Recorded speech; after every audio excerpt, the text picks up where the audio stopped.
of that action plan that we're going to be looking at today, hopefully we can carry on working with you, and Ben and Colin have got sort of a toolkit as well of goodies that they can help you with to activate your plans.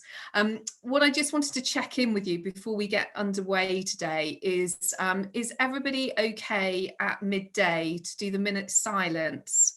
There's a minute silence today, as it's 12 months since the first lockdown. It's a day of reflection, so we're trying to time it so that we'll have a little break at that point, but we'll just do mics and cameras off for a minute at midday, if that's okay with everyone. That's cool. That's brilliant. Thank you. So our final session today, we have Ben and Colin again very nobly taking us through the final bits of content. We're going to be focusing on, first off, Ben's going to talk us through a little bit about getting paid and some of the stuff around export finance. We're then going to have a look at protecting your IP in the second session, and then the third session is very much around developing your export plan. So third section is very active today, and hopefully being able to pull together all of the things that we've covered over the other three sessions into something really useful for you. We'll do a couple of breakout rooms. The final session we're just going to do in the main room today, but we will have time for a coffee break in that second breakout session, so sort of roughly about halfway through the morning. So hopefully that will work for everybody. And without further ado, Ben, the floor is yours. Thanks very much, Ali. Hi, everyone. Nice to see you back for the final session. So thanks for sticking with it all the way through. Like Ali was saying, what I want to do today is there's not much kind of additional content for you today, so hopefully not too much listening. And then we'll get into the actual export action plan for your business. So that's not going to be a sort of step-by-step when you're going to do things, but more about laying out the things you might want to do off the back of this little course to make sure you can actually use some of the things we've talked about, and hopefully get to the stage where you're selling overseas or selling more overseas. So I'll talk more about that as we go through it. So I'm just going to bring up the slides. Okay, so hopefully that's all fine. Ali, can you see the slides? Is that thumbs up? Yeah. Yeah, all good, yeah. Ben. All good. Good stuff. Thanks very much. All right. So the first section with me for the next 20 minutes or so is quite simply getting paid. Okay, so this is obviously the very nice bit. So after you've done all of the work we've talked about over the last 3 weeks, you've done your market research, you've got your marketing approach right, you found your route to market, you found partners, you've done contracts, you've got your export documentation correct, all that kind of thing. This is the good bit where hopefully money ends up in your bank account, so it makes it all worthwhile at the end. And just want to talk you through quite a few things just to make sure you're happy doing this on for international sales. Obviously you'll be experienced doing it in the UK, but make sure you've considered anything else that you might need to be doing for selling overseas. So when we're talking about getting paid, the sort of primary considerations on any kind of transactional relationship, from your point of view as the seller, obviously you want to make sure that are you going to be paid? That's a really essential part of it. You're not just sending goods out for no return. You want to know when that money is going to get to you, how it's going to get to you, whether it's direct or through an intermediary, and obviously how much you're going to be paid. So I think that's obviously prime in our mind whenever we're entering into a relationship to sell something to someone. Similarly for the buyer wants to know if they're actually going to receive the goods. Is this a genuine, sort of reliable sale? When they're going to arrive. Will they be as ordered? I know there's an advert doing the rounds on the TV at the moment where someone buys a sofa set and it arrives and it's like that big. I'm sure that's happened to people off eBay before. So will it be the sort of quality and everything else that you've ordered? How much are you going to actually end up paying for it? And we've discussed that obviously with things like import VAT and tariffs and things like that so far. And obviously, how much will I pay? Okay, so those are the things we need to get right when we're selling to an overseas customer. So hopefully that's what we can cover over the next few minutes. So Really, when you're selling to anyone overseas, you need a contract, and even if that contract is someone just buying an item off your website as a consumer, treat that as a contract. You know, it's something, you know, where there are agreed terms and people know what's going on. So that could be as simple as, you know, what does the buyer want and when do they want to receive it. So you think about if you buy something direct off Amazon, you know, that's in your buy now button. You know when it's going to expect it to arrive, you know the cost, you know what you're buying. So you know that needs to be in that, even if it's just a confirmation email. Who bears the risks and the costs? So you know who covers the insurance, who does the dispatch, who does the shipping, all that kind of thing. Colin last week talked you through the Incoterms. And those are obviously, as we said, internationally agreed shipping terms. So it's where the risk kind of passes from buyer to seller as it goes on its merry way around the world. So are you using the most appropriate rules? You know, what regulations do we need to comply with? You know, I'm sure you were probably sick of talking through all international shipping regulations and tariffs and things like that last week, but, you know, need to make sure that those are all there. And obviously, you know, to feed into all of that, make sure you've got the right information, whether it's from the buyer, you know, government sources, your partners like freight forwarders or banks. You know, make sure it's all there and all recorded. Okay, so those are the things you want to think about. Now, in terms of getting paid, there are a number of different ways to do this, and some are probably more likely than others for you. So I'll spend, you know, more time talking about the ones that you're likely to face. So this is something called the payment risk ladder, and I'm sure you're probably fairly familiar with this with the existing business, but it kind of shows where, you know, where risk lies for both the exporter, i.e. you, and the importer, the person who's buying from you.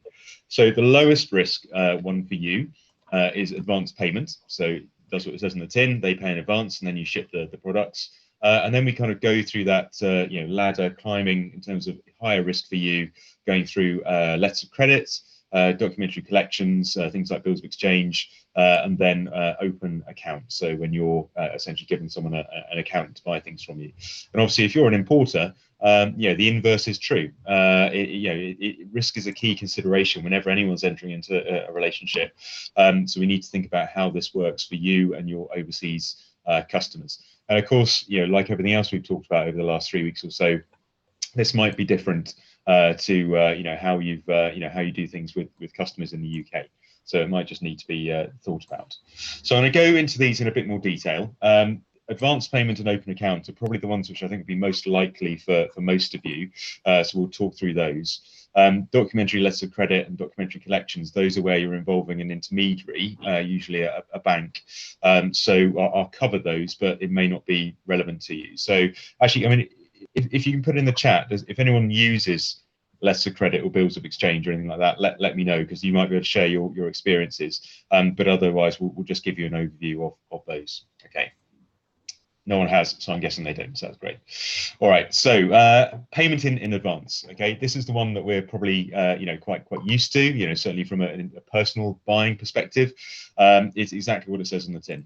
So this is obviously the least benefit to the buyer, because they're having to trust you. You know, they're paying for something at purchase, and they're trusting you that those goods are going to arrive. You know, when, in what quality, quantity, all that kind of stuff that you've agreed at the start.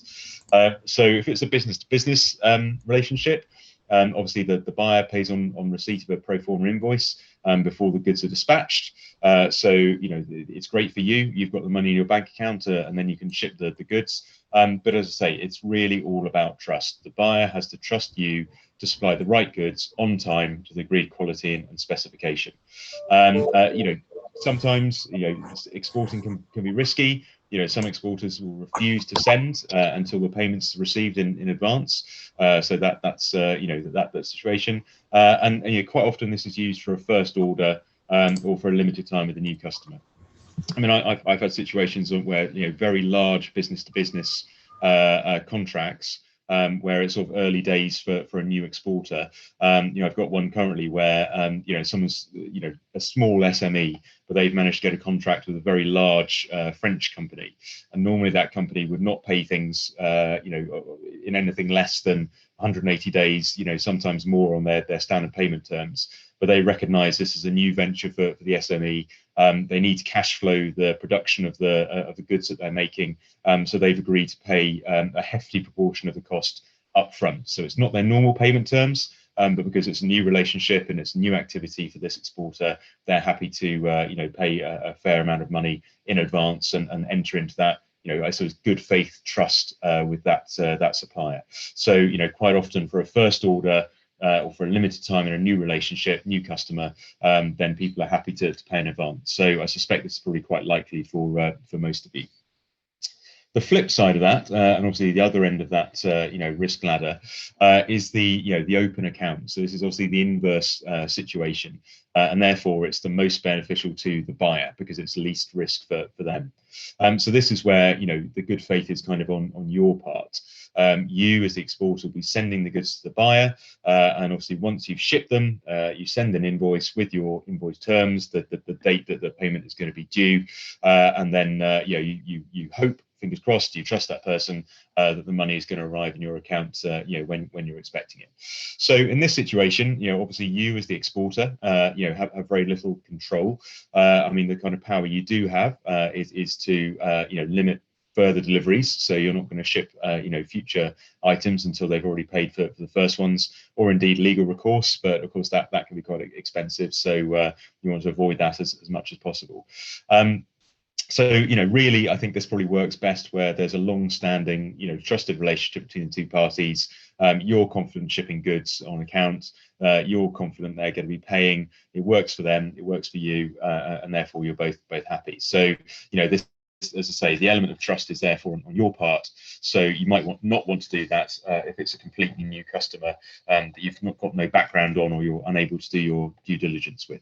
Okay, so those are probably the two most likely, but I'll skim through the others because these are where you're involving an intermediary, most likely a bank or a pair of banks, but I'll run through them.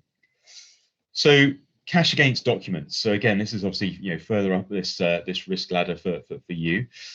So this is where you as a seller give the export documents to a bank. Usually a bank, could be a different agent that you're using, with instructions for collecting payments. Okay, and the buyer can only collect those documents from the bank once they've paid the full amount. So essentially, you've got that intermediary in the middle, making sure that things only happen when payment has been received. So this is positive because both parties retain some kind of control. The buyer pays for the goods after they've been shipped, and the seller can retain control of the delivery, so they can stop it up to that point. But obviously, you're not protected against non-payment. Okay, so you've got this intermediary in the middle. They're holding the documentation. They will only release that documentation, when things, when parties have done what they're supposed to do. Okay, so bills of exchange, or drafts, depending on your terminology, there's a list there of the kind of things you might want to do. But obviously, as I say, the key thing is the bank will only release the documents against full payment. So they're the ones making sure that it's all going to go through absolutely fine. An example there of a bill of exchange, obviously you probably have a fair bit more detail on that, but you've got the amount there, the date at which things are supposed to happen, at site, pay to our order. The first bill of exchange, the sum of $187,787.25. So it's going to be drawn on the bank. You've got the details there. You've got the bank in the middle to sort it out, and they'll be doing the actual transaction for you. Okay, so the role of the banks, obviously, if you're doing just the standard advance payments or open account that I mentioned at the start, the relationship is between the importer and the exporter. So you'll just ship it. The money is going between you. The relationship is between you. When you're using documents sent on collection, as I've just talked through, or letters of credit, which I'll talk through in a second, the relationship is between your representatives, so the financial institutions. You've got this relationship between the exporter's bank, your bank, and the importer's bank. Okay, so talking about letters of credit, which is obviously the other version of this, slightly different risk mix between you. So quite simply, it's a letter from a bank guaranteeing that a buyer's payment to a seller will be received on time and for the correct amount. And if the buyer can't pay, the bank will have to cover it. So it gives you that reassurance that whatever happens, you're going to get paid. So because the bank is promising to pay the seller at a stated time, they're taking on a fair element of risk for this. So therefore, whenever you're organising a letter of credit, there will generally be a fee. So it's something that you will have to pay for. It's not a free service that a bank would provide. Okay. So why would you use this? So generally, I think we're talking about larger contract values for this. You'd use it because there's no established relationship between the seller and the buyer. So there's no trust there. There's no understanding or reassurance that things are going to go the way that they want to. So you want some form of guarantee. Because there's unstable economic or political conditions in the buyer's country, so there's things which might get in the way. We talked about that sort of pestle analysis you might do on a market. If it's particularly risky and there's a lot of money involved, this might give you some kind of reassurance and recourse. There might be some kind of financial regulations that say you need to use this for the contract, or indeed it's just in your favor. So you want to use it to control the delivery or to use your current banking facility because you're drawing it on your particular bank. Okay. Or the seller, as a seller may require a letter of credit to obtain finance to fund production. So, you might want to use that to get the money in your account a bit sooner. Okay. So it's a secure form of payment. It protects the seller from non-payment by the buyer. It protects the buyer from any potential fraud. Okay. So, not actually shipping what you said you're going to ship. For the buyer, they're going to stipulate the circumstances under which payment will be made. So you have to make sure those are very clear and laid out. And as I said before, the issuing bank actually guarantees payment to the seller if you comply with the terms of the letter of credit. So as long as you do what it says on that letter of credit, you're going to get paid. So that's obviously a good one in your favor. Okay, so the advantages, as I mentioned, it's secure, it's predictable. You know when the money is going to arrive. As I say, it could be access to larger contracts if they're requiring you to use letters of credit, and it gives you different financing options. The disadvantage is obviously if you don't do exactly what it says in terms of those terms, you're not going to get paid. It takes time to set up. It costs money to do. As I say, there's a fees, and you might just not be familiar with using them. So usually it's best practice to use an intermediary. Obviously there are private organizations that can do this for you and talk you through it and set them up and prepare letters of credit for you. I would always say, if you think this is going to be advantageous to you, it may not be at this stage in your business, but use an intermediary so you're going to be doing it right in your first time. So other things you might want to think about in terms of getting paid is obviously there might be slightly longer, terms when you're shipping someone overseas, depending on their standard terms. Okay, so you might receive your order on day 1, you ship it on day 90 once you've done production, and then you've sent them out. They arrive on day 120. And then they still are going to fulfill your invoice for another 180 days. So, this is a standard, cash flow situation, which I'm sure you're all familiar with. So it's how you're going to, bridge that gap between you having to spend on production, tying up assets, tying up stock in a particular order before the money comes in.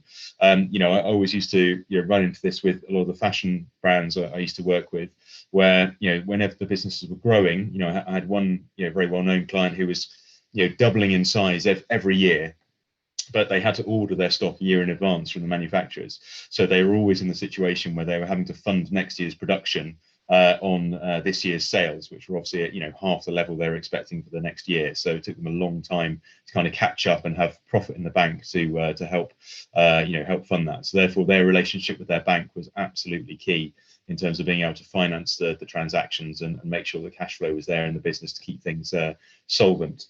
So when you're involving a bank in these kind of situations, you need to think about what are the risk considerations for that bank. You know, a bank is your partner in these, so you need to make sure you're understanding things from their perspective.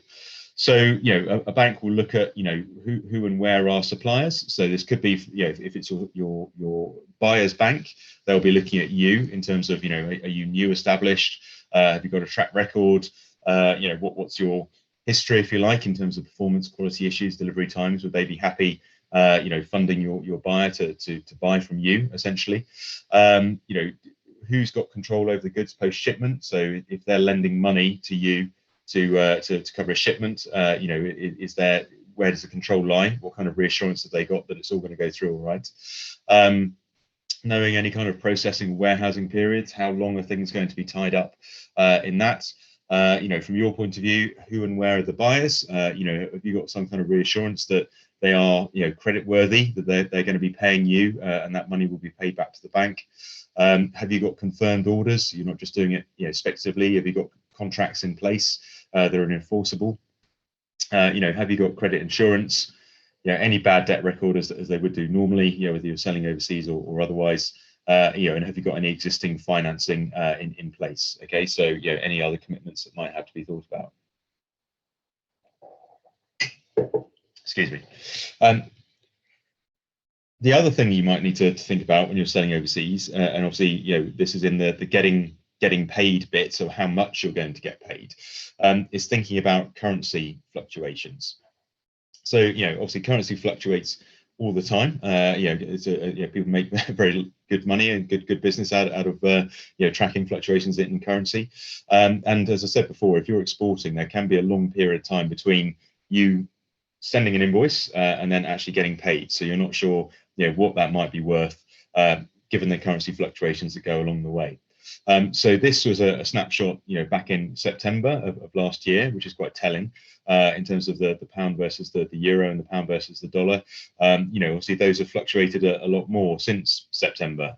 So, you know, there's, if you're talking about a 13 to 16% fluctuation in your the amount of money you might get in, you know, quite often that is your profit margin. So you don't want that to be written off just by the amount that someone actually ends up paying in a foreign currency.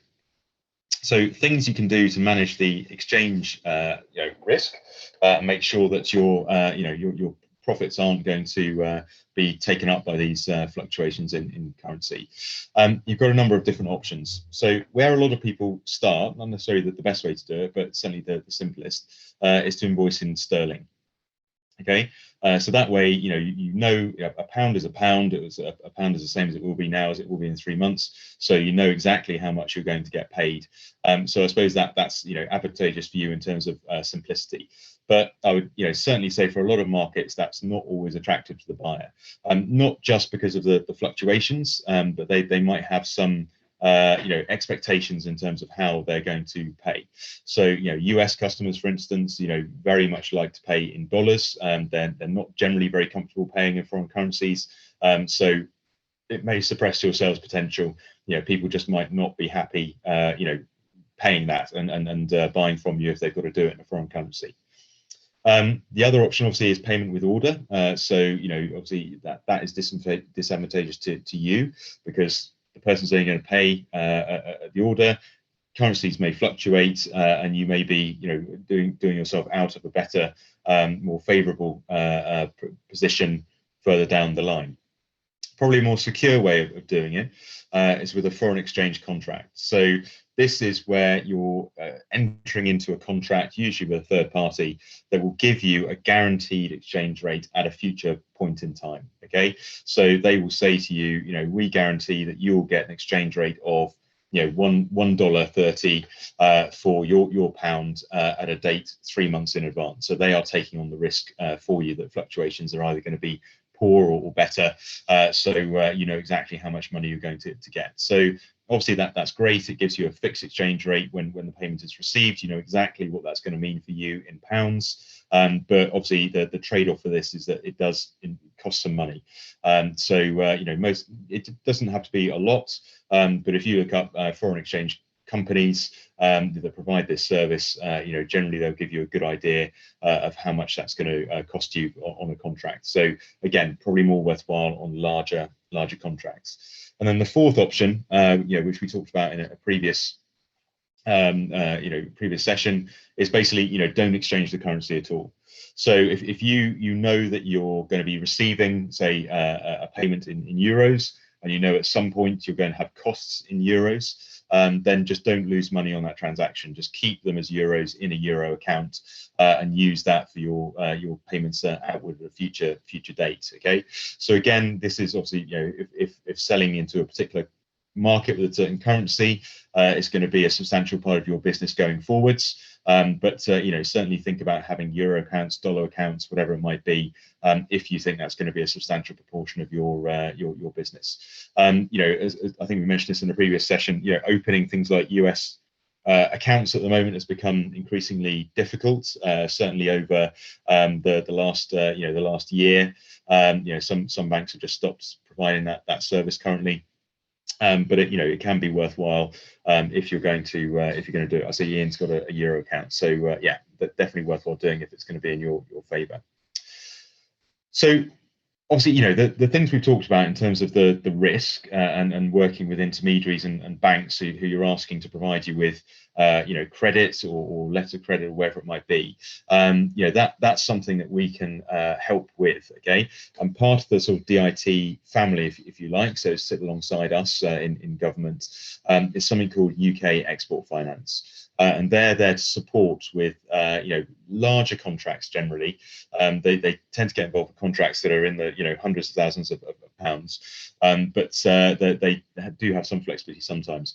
But their mission is basically to ensure that no viable UK export fails for lack of finance or insurance while operating at no net cost to the taxpayer. Okay, so it's a bit of a mouthful. It's they're not the snappiest mission statement I've ever heard, but basically they are there to provide things like insurance against non-payment or unavoidable non-performance of contracts. So to put that in plain English in terms of what it actually means, they offer things like export insurance policies. So generally they don't provide finance themselves, but what they do provide is insurance. Okay, and generally that's up to 95% of the cost of the value of the contract. Okay, so if you're asking your bank to provide you with finance for an export order, say you go to them and you want to take out a financing for £100,000, they might be less willing to take on that risk if it's a large scale thing for your business. UK Export Finance can provide essentially a government-backed 95% guarantee on that contract, so that if it doesn't go ahead for unavoidable reasons, UKF will step in and honour 95% of that value. So they aren't providing the money, but what they're doing is obviously making it more likely that your bank will lend you that money, or it doesn't have to be a bank; it can be an alternative finance provider. Obviously they're covering a lot of the risk. Okay, so they offer export insurance and also bond insurance. I can't imagine that bond insurance would be necessary for any of you, but it's there if you need it against very large scale contracts. So if you basically want to talk through any of that, talk to probably Colin and I in the first instance, or your ITA if you've got a different ITA, and we'll put you in touch with the UKEF representative for the Southwest, and they'll talk you through what the options might be. But good to know it's there. So in conclusion, just to talk through all of that, the kind of things that I think you should be doing is obviously, decide in advance on your payment and currency management policies. So have something set, maybe different for each market, but have that set in place so when you're talking to an overseas buyer how it's going to work in advance. Discuss with your finance department. If the finance department is you, just have a good word with yourself in the mirror before you decide on this. And take advice from your support network. So talk to your bank, talk to your accountant, talk to us, and we'll help you work out the best option. But say be prepared. This may be different for different markets that you're selling into. If it's appropriate for you, you can look at bills of exchange or letters of credit, because they offer some kind of security of payment, but they do need to be managed, and of course they do cost money.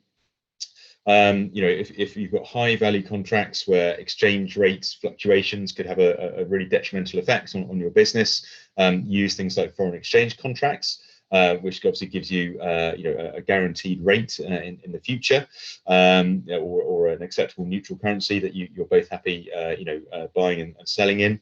And if appropriate, again, you can arrange export insurance, which may give you more options on payment terms. So that might allow you to work on account with a buyer, whereas before you would only have been able to you know, do advance payments. So it might open up more buyers to you and make you more competitive in comparison to other local suppliers that this importer might be able to use. Okay, so you know, finance is sometimes things that people, something that's not everyone is always comfortable talking about, but I would say don't leave it to the last section of your negotiations with a potential buyer. You know, if you can have agreed payment terms, you know, before you start negotiations, you know what you're putting on the table, then you know, hopefully that you know, makes things easier. You know, your buyer, your wholesaler, your distributor might have set terms that they already work with, and in that case it's just a case of looking to see whether you're happy, you know, working on those terms, and you're happy agreeing to them. But you know, there's always advice available. You know, Colin and I have both sat down with clients in the past and gone through you know, contracts with you know, distributors or wholesalers, and just pick through the terms and say, you know, this means, you know, this means this for, you know, insurance, or for you know, payment terms, or for your cash flow, or whatever it might be. So there's always advice available if you're really not sure how it might work.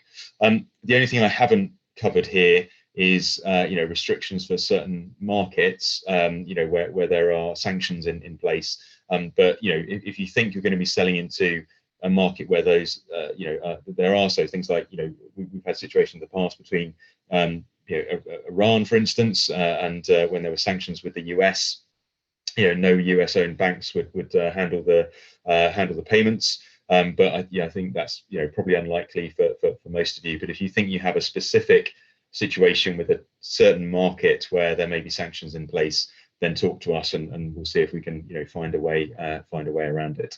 Okay, so you know, I'm sure a lot of that is just common sense in terms of it's what you do anyway with UK buyers, but worthwhile thinking about for your business. So we're just going to have a quick breakout now for 10 minutes, and then Colin and I will join you in your breakout rooms for the last bit, as we have done in previous weeks. But what I want you to think about is basically, you know, how do you currently manage cash flow and payments in your business? So how do you do things in the UK, and whether you think this might need to change. So do you have set payment terms? You know, are you going to just stick to paying in advance, and that's all it's going to be for export markets? But just think about any changes that might need to happen. Okay, so we'll send you off now, and we'll see you back in. Well, I'll join you in about 10 minutes or so. Brilliant. Thanks. And over to Jules to open up the breakout rooms. Thank you. Well, you should all have your invites on the screen now.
Hi, Emily.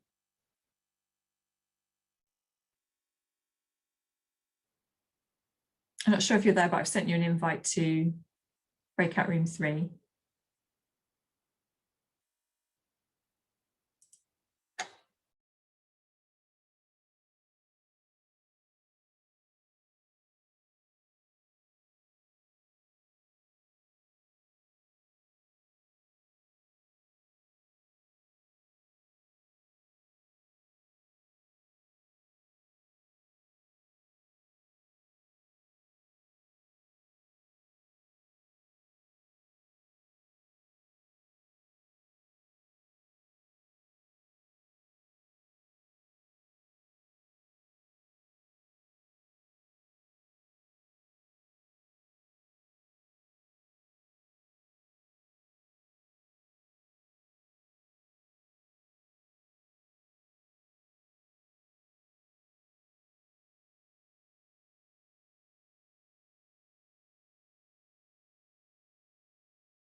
You're right, Jules.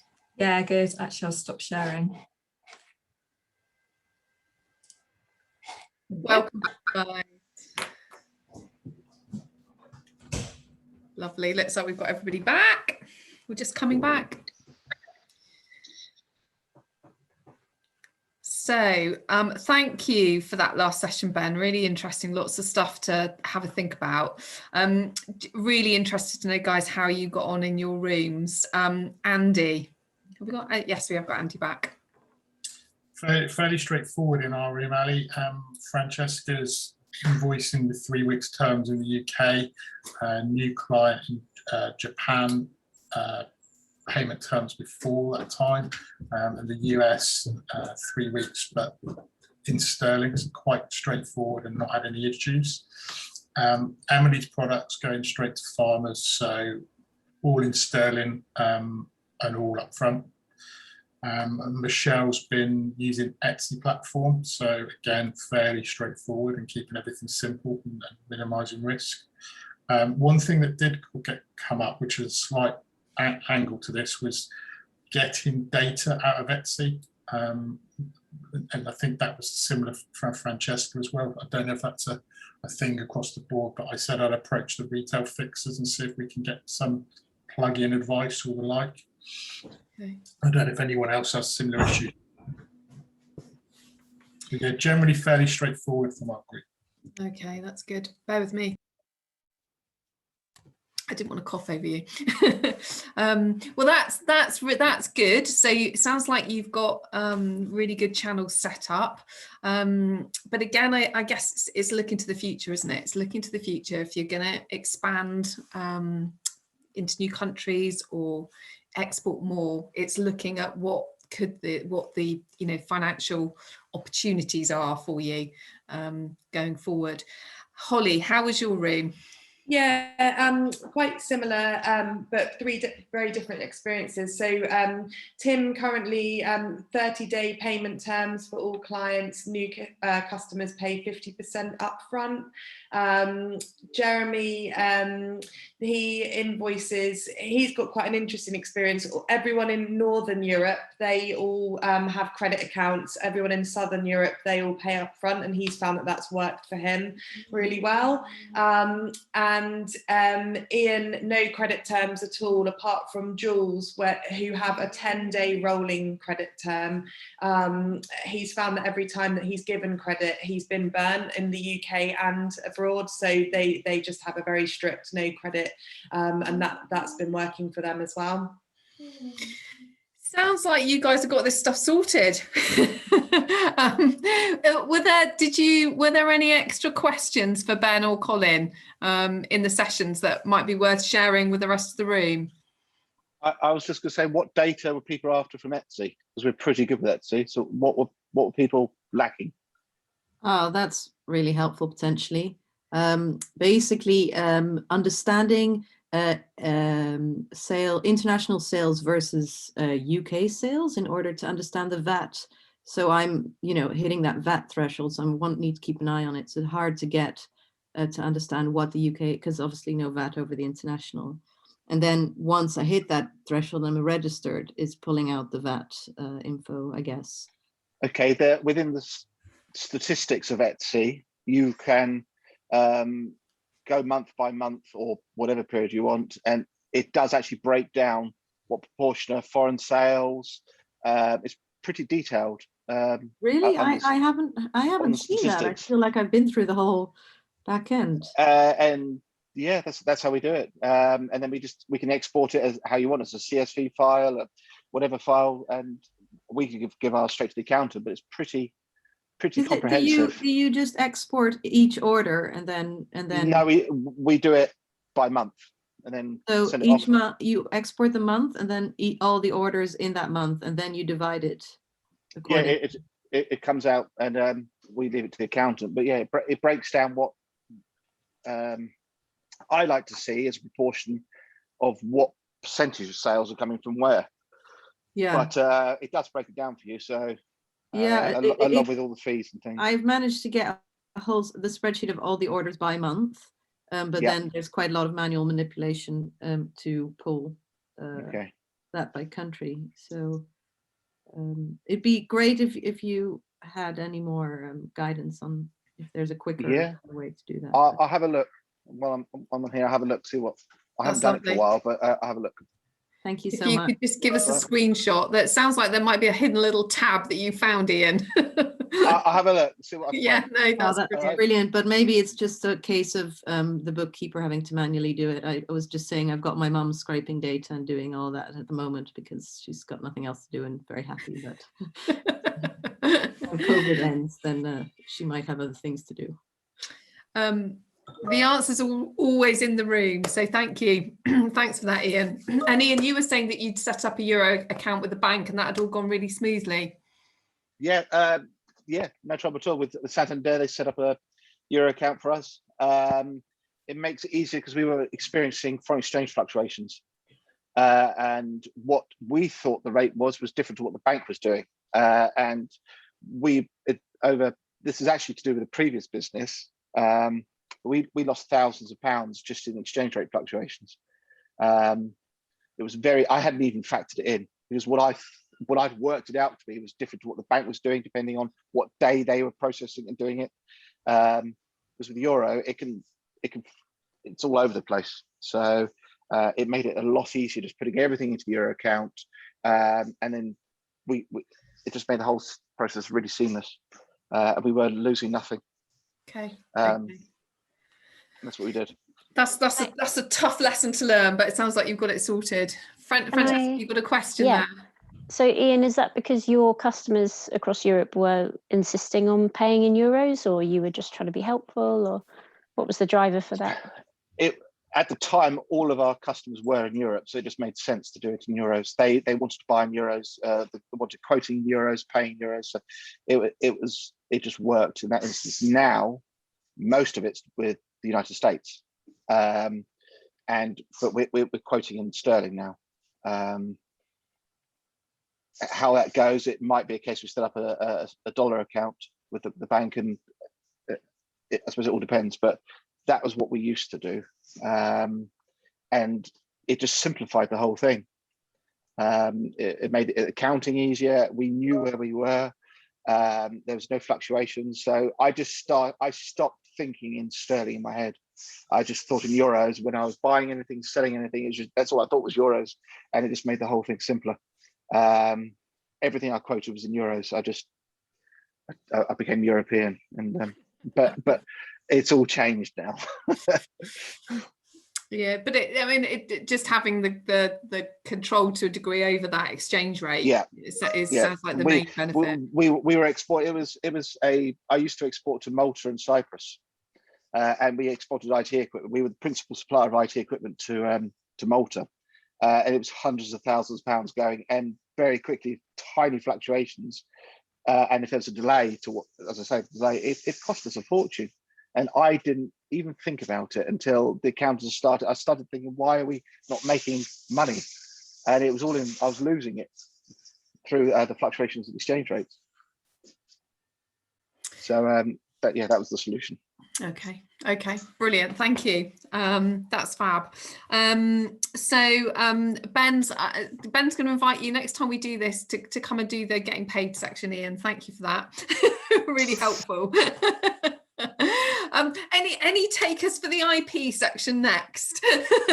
Or shall we leave that to Colin? I'm very happy to leave it to Colin. So thanks everybody for that, and thanks for your input. So Colin's going to now just take us through a bit of a guide to protecting our IP. Yeah, so thanks, Ali. Colin. Okay, Ben, can you do the favours? And the next one, please. We can see that. It's all good. Yep. Okay, great. So yeah, we just got a few slides to run through on intellectual property. Ben and I talked about it and realised it's something we haven't covered, but is something that is important to companies. So just the definitions to start with, and obviously you can read these at your leisure. But it's stuff that you own. You know, and can be really important to a business in terms of how you operate in the market at the current time, but also if you are thinking of an exit from the business in the future.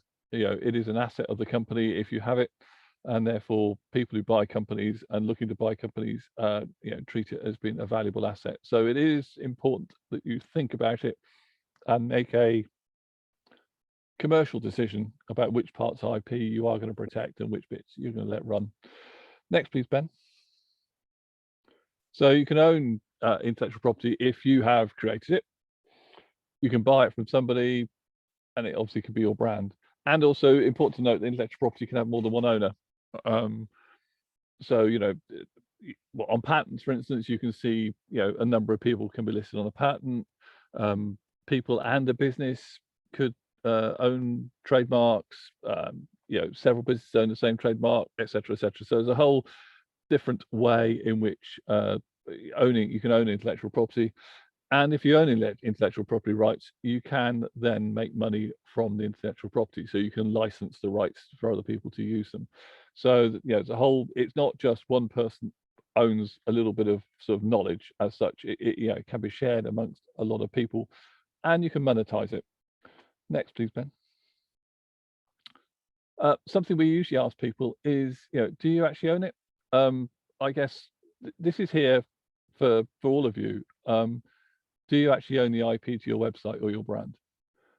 Because if you've been to a web developer to get a website done and you just paid them, then the likelihood is that they own the IP, because unless your contract says that the copyright will be transferred to you, the web developer will continue to own the copyright to the website, and can then continue to use that sort of intellectual property to make other websites. So I think this has improved over years. People have got more savvy with it, but yeah, who owns the copyright to your website or brand? Is it you, or is it the person you pay to sort of build it for you? As it says there, self-employed, you normally own the intellectual property, even if somebody else, so that's the web developer. If you're an employee, then you probably notice in your contract of employment that if you create something as part of your paid employment, that IP generally is owned by the business you're working for. Next, please, Ben. So just going to run through these types of protection. These are just screenshots from the Intellectual Property Office website. So copyright and design right just automatically occur. You know, writing, photography, you know, you don't have to go to the IPO and register it. It happens because you took the photograph, you created that bit of music, you drew that shape. Okay, so that's how they work. Next, please, Ben. But you have to apply for a trademark, a registered design, or a patent. And you need to keep them secret until they're registered. So if you need to discuss them with somebody else, you need to have a non-disclosure agreement. And you can see there are also the sort of time that the IPO office suggests you need to allow for an application to go through. So registered design is a month, trademark 4 months, patents can take 5 years. And you can search for instance, for trademarks. You can check at the IPO office. So if you're thinking of creating a new trademark, or you're creating a new product, and you want to check whether somebody else already owns the trademark, you can actually check. That's freely available for people to check. And you know, that's really important. If you are coming up with a brand new idea, and you know, which you think is, you know, obviously brilliant, but there's little point having it, you know, coming up with a name and spending a lot of time, money, effort in developing a brand, which you then suddenly find you can't trademark because somebody else already owns it. So always worth looking at the trademark journals and just seeing whether somebody else already has a registered trademark in the class in which you wish to register. I guess the other thing with these types of protection is, especially with patents, cost you an awful lot of money to get them. Can you protect it? You know, there's little point having the patent if you can't defend it, and that costs you money as well. So there is a balance between getting the patent and, you know, the money you spend on getting a patent, and, you know, do you have deep enough pockets to then protect yourself? And of course, the patent is only in the country in which you register it. So you can register a patent in the UK, but anybody can do whatever they like with that information. in another country. And obviously a patent is also published. So once that information is in the public domain, people can look at it. Yeah, that's a good idea. I'll do that in the United States. Thank you very much. Off they'll run.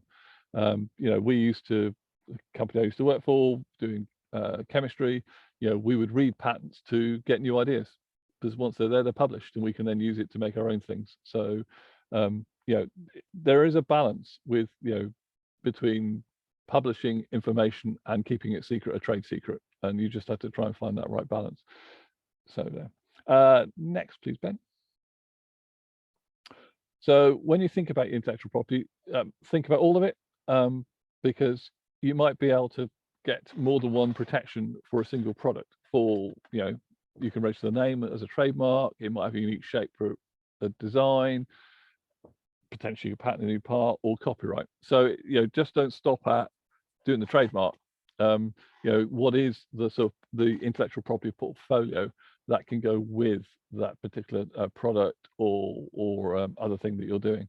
So think about the IPR in the round, if you like, to make sure you're getting best value out of your assets. Next, please, Ben. So costs are important.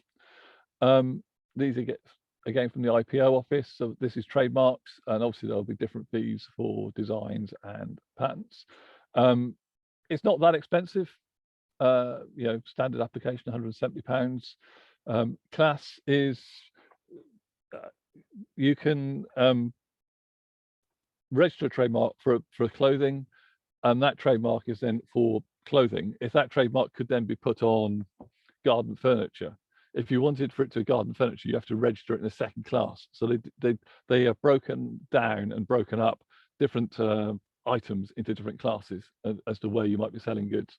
So you have to register in additional classes. So you might find that different companies own trademarks in different classes with the same name. That's perfectly normal.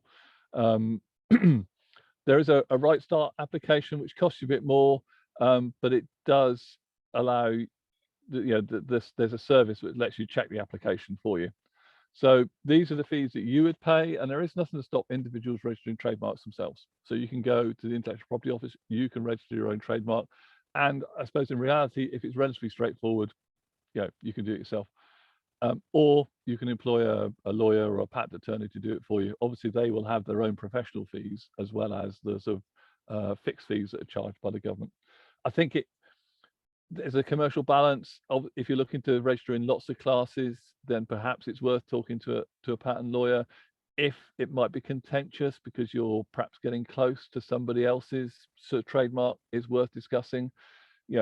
If when you've gone on the register, there is nobody else with that name, nobody else with that color and shape, anywhere near you, then probably you can register it yourself. But of course, a professional can give you advice in making sure that your application is watertight, and maybe point out where there might be some errors to save the IPO office coming back and rejecting it. Entirely your own choice. Next, please, Ben. So there were some changes following the end of transition. So from the 1st of January, because obviously people might well have, instead of having a UK trademark, might have gone for a European trademark or a European community design. So for all of those sort of EU trademarks and EU registered community designs, at the end of transition, they have now been transferred, and comparable UK trademarks and registered designs have been created. So if you had a European asset of some sort, you will now have a specific UK one as well. The European one will still exist, but you now have a UK one as well. So that was all being done under the agreement, and they all retain their sort of filing and priority dates.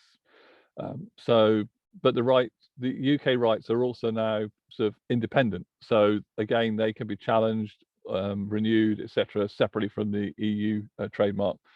So you will then have two trademarks running, one in Europe and one in the UK, and you'll be responsible for renewing each or facing challenges to each, etc., etc. But that's all happened automatically from the 1st of January. Next, please, Ben. So we're obviously, for the past 4 weeks been talking about exporting and trading internationally. So what can you do to protect trademarks internationally. You have two options. You can file, go knocking on the door of the Intellectual Property Office in Kazakhstan, or you can use something called the World Intellectual Property Office and its Madrid system. Entirely your choice. But the Madrid system is there to make it easier for people to file trademarks in multiple countries, make it easy. So you just to make it simpler. Some countries are, I should warn people, some countries are signed up to the Madrid system, but sometimes it doesn't work very well. The US sometimes has a bit of a reputation for being a bit difficult. But in theory, with the Madrid system, you should just be able to sort of put one application in and work it through with the countries that you wish to protect. Next, please, Ben. So WIPO has a whole range of suite of services, so patents, trademarks, designs, geographical indications, so where can Stilton be made, etc. Does some dispute stuff, domain names, and data and digital assets. And just on domain names, if anybody has a .eu website, you do need to take some advice with that, because you generally have to be sort of an entity in the European Union to be able to hold on to .eu domain names. So I don't think they've started wiping people from the system yet, but you do need to take a hard look at that, and whether you would still be able to use .eu, or whether you need to transfer to another domain name if that's what you use. Next, please, Ben. So the Madrid system itself, you file a single application and pay one set of fees to allow you to apply for protection in up to 124 countries, and you can also modify, renew, or expand it through one centralized system. So that is the big advantage compared to knocking on the door of the IPO in Kazakhstan. You can do everything from one system. You actually access the Madrid system through the Intellectual Property Office in your country. So you would place the application with the UK IPO, and then they would move it through the Madrid system.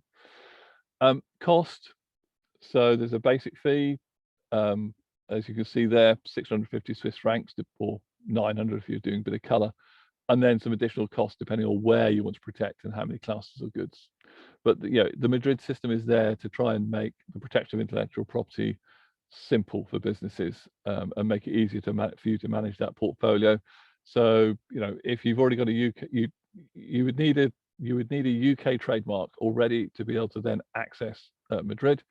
But it does allow you to say, actually, I'm going to look at selling in the United States and Europe and Australia, and I'd like to register my trademark in all those three countries. You can do it through one filing, and you'll know all renew at the same time, and you can just control it in one place.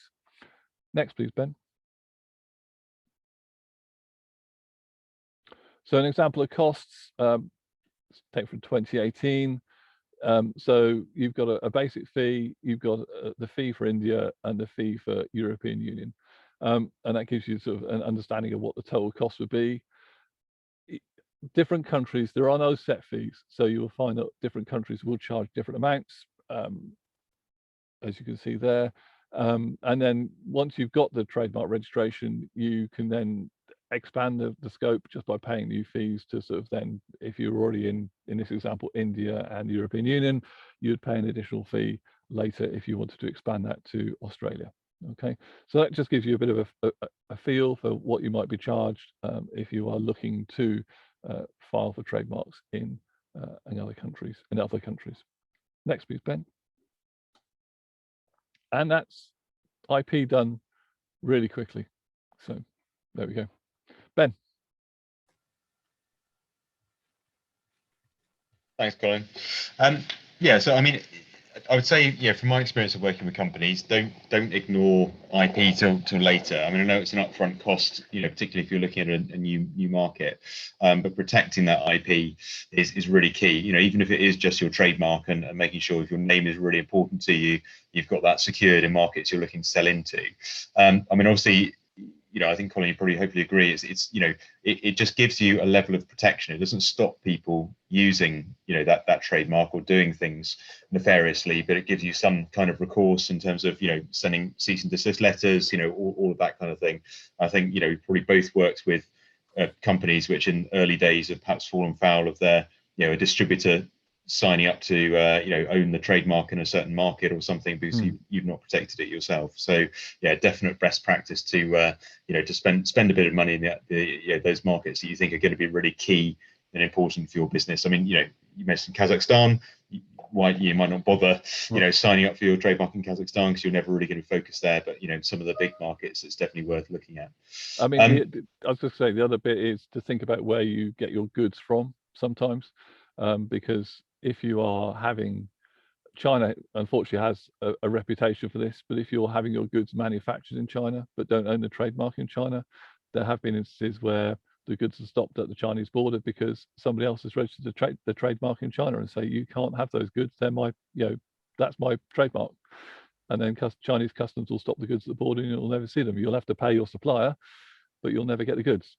So it works both ways from a supply side as well, Ben, doesn't it? China has, unfortunately, it's getting better, I think, is our experience slowly, but you do need to think about, am I breaching somebody else's trademark by asking somebody to make these goods with that mark on it in this country and then expecting them to be sent to me?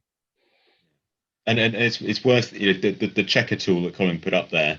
I mean, I know many years ago, basically my wife actually was a marketing manager for a company, and they had ice in their name basically, and they sold trike spikes, and they went to file their trademark in the, I can't remember which country it was, but probably the US, but they found that ice watches had basically filed for the ice brand across all categories. Even though they knew they were never going to sell a bike, they had still bought the trademark in that SKU. So that really sort of affected what they did, and it's affected quite a few Cornish businesses I know that have essentially rebranded their export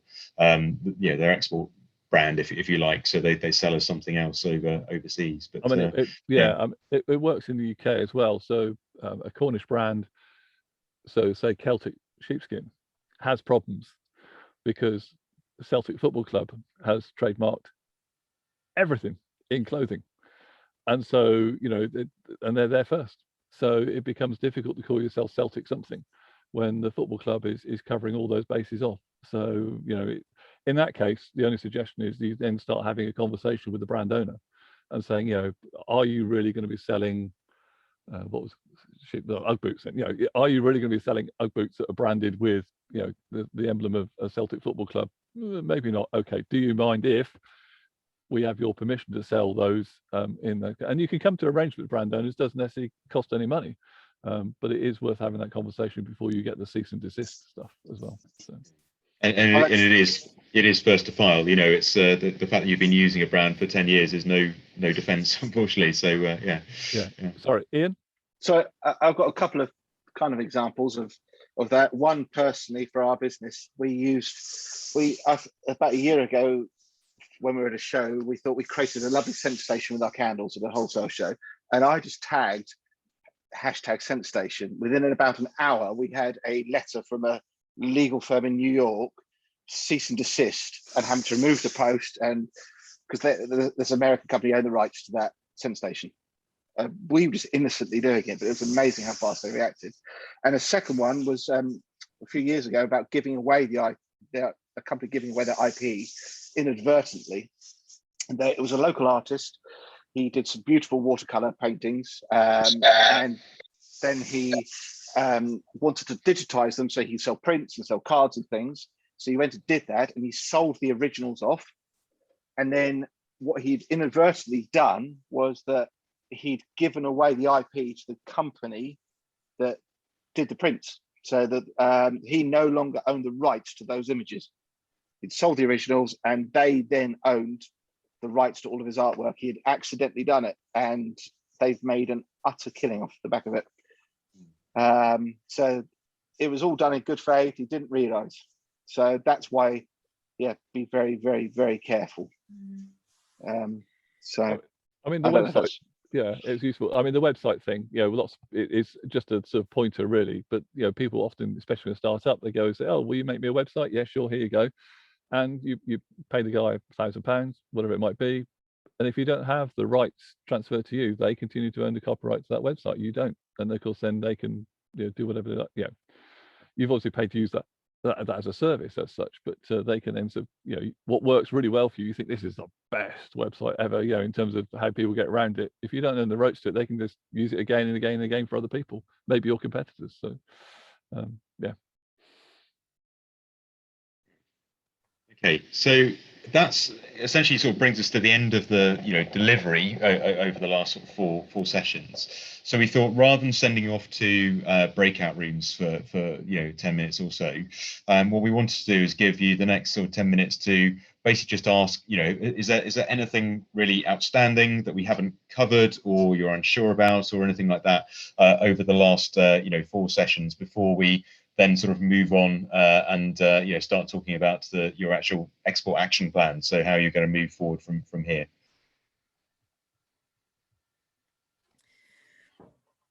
We might need a cup of coffee, Ben, to give that. Just looking at everybody's faces, maybe having a quick cuppa will give people a little bit of time to have a think about that. I know you've been a very active lot and popping questions in the chat as you go along, but is there anything immediate, or shall we take that quick coffee break, give you a chance to have a think about those, and then come back in? Does that sound like a plan? Give us a thumbs up if that's a plan. Yeah, okay, thought it might be. So we are at, so if we head back in for 11, does that work, guys? Or can we do a little bit longer? 11:05? Yeah, so back in at 11:05.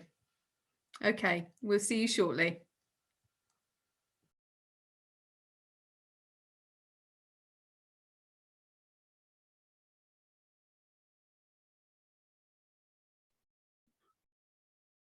Jeremy,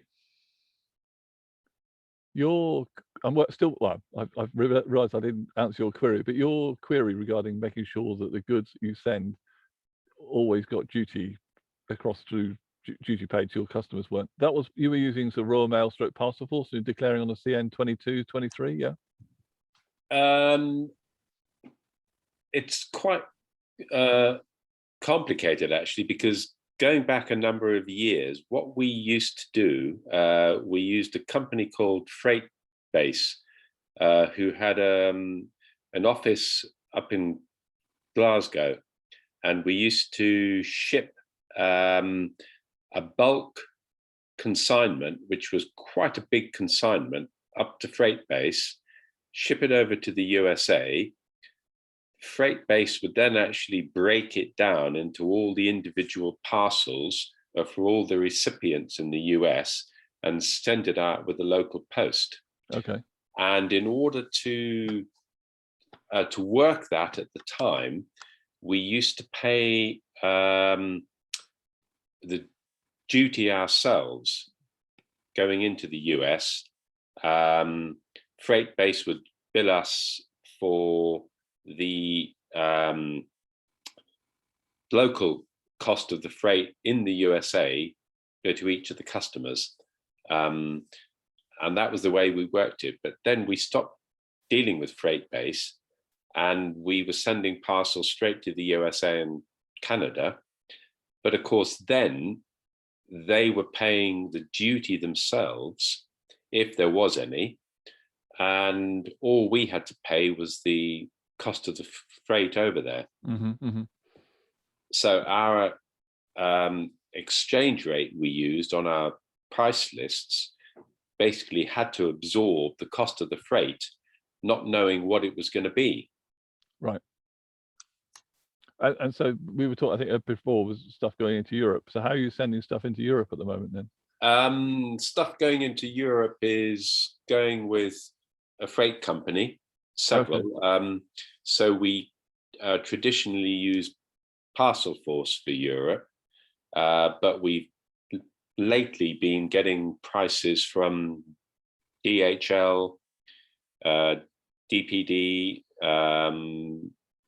UPS, FedEx, all of those other ones, to see if there's any comparison. And I was in a discussion with a guy from DHL the other day, and he was saying that virtually everybody is doing a surcharge for all the paperwork that's going on. So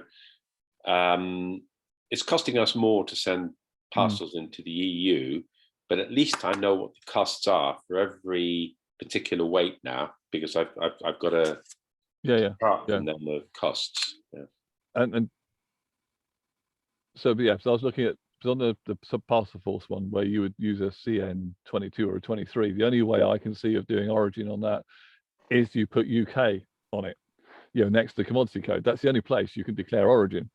Yet my only thought with it, and I was just composing an email, was to stick an additional label on the outside the pack next to the customs declaration, which gives the declaration you're meant to put on to give customs, for you to say, this is of preferential origin, please. Here's my EORI number and stuff like that. But that is a good idea, actually, to create our own label. You've obviously got to use the CN22 or 23 because that's the legal document.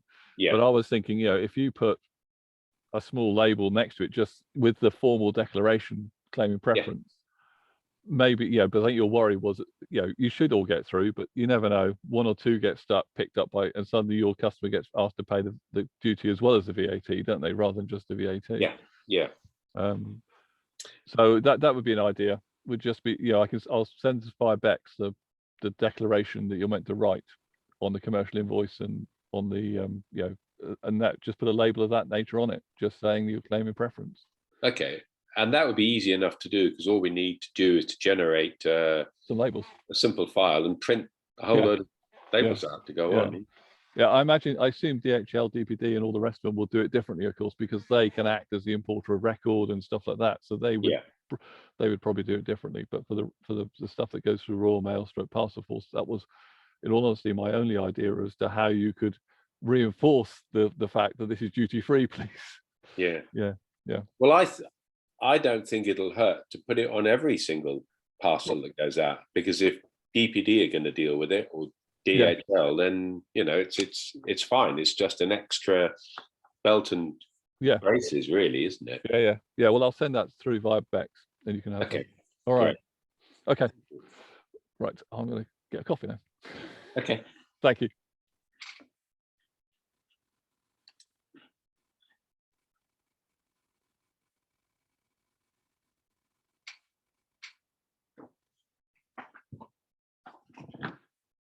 Whoa.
So welcome back, everybody.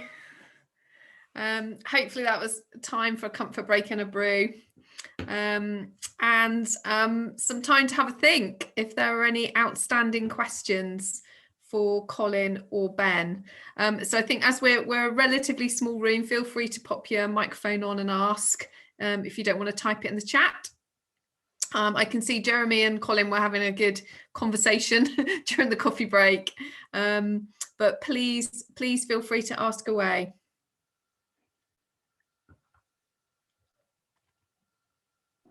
I would love to speak to someone more about intellectual property, but this isn't about, this is obviously about export. So I don't know if I could speak to someone afterwards maybe, or at some point.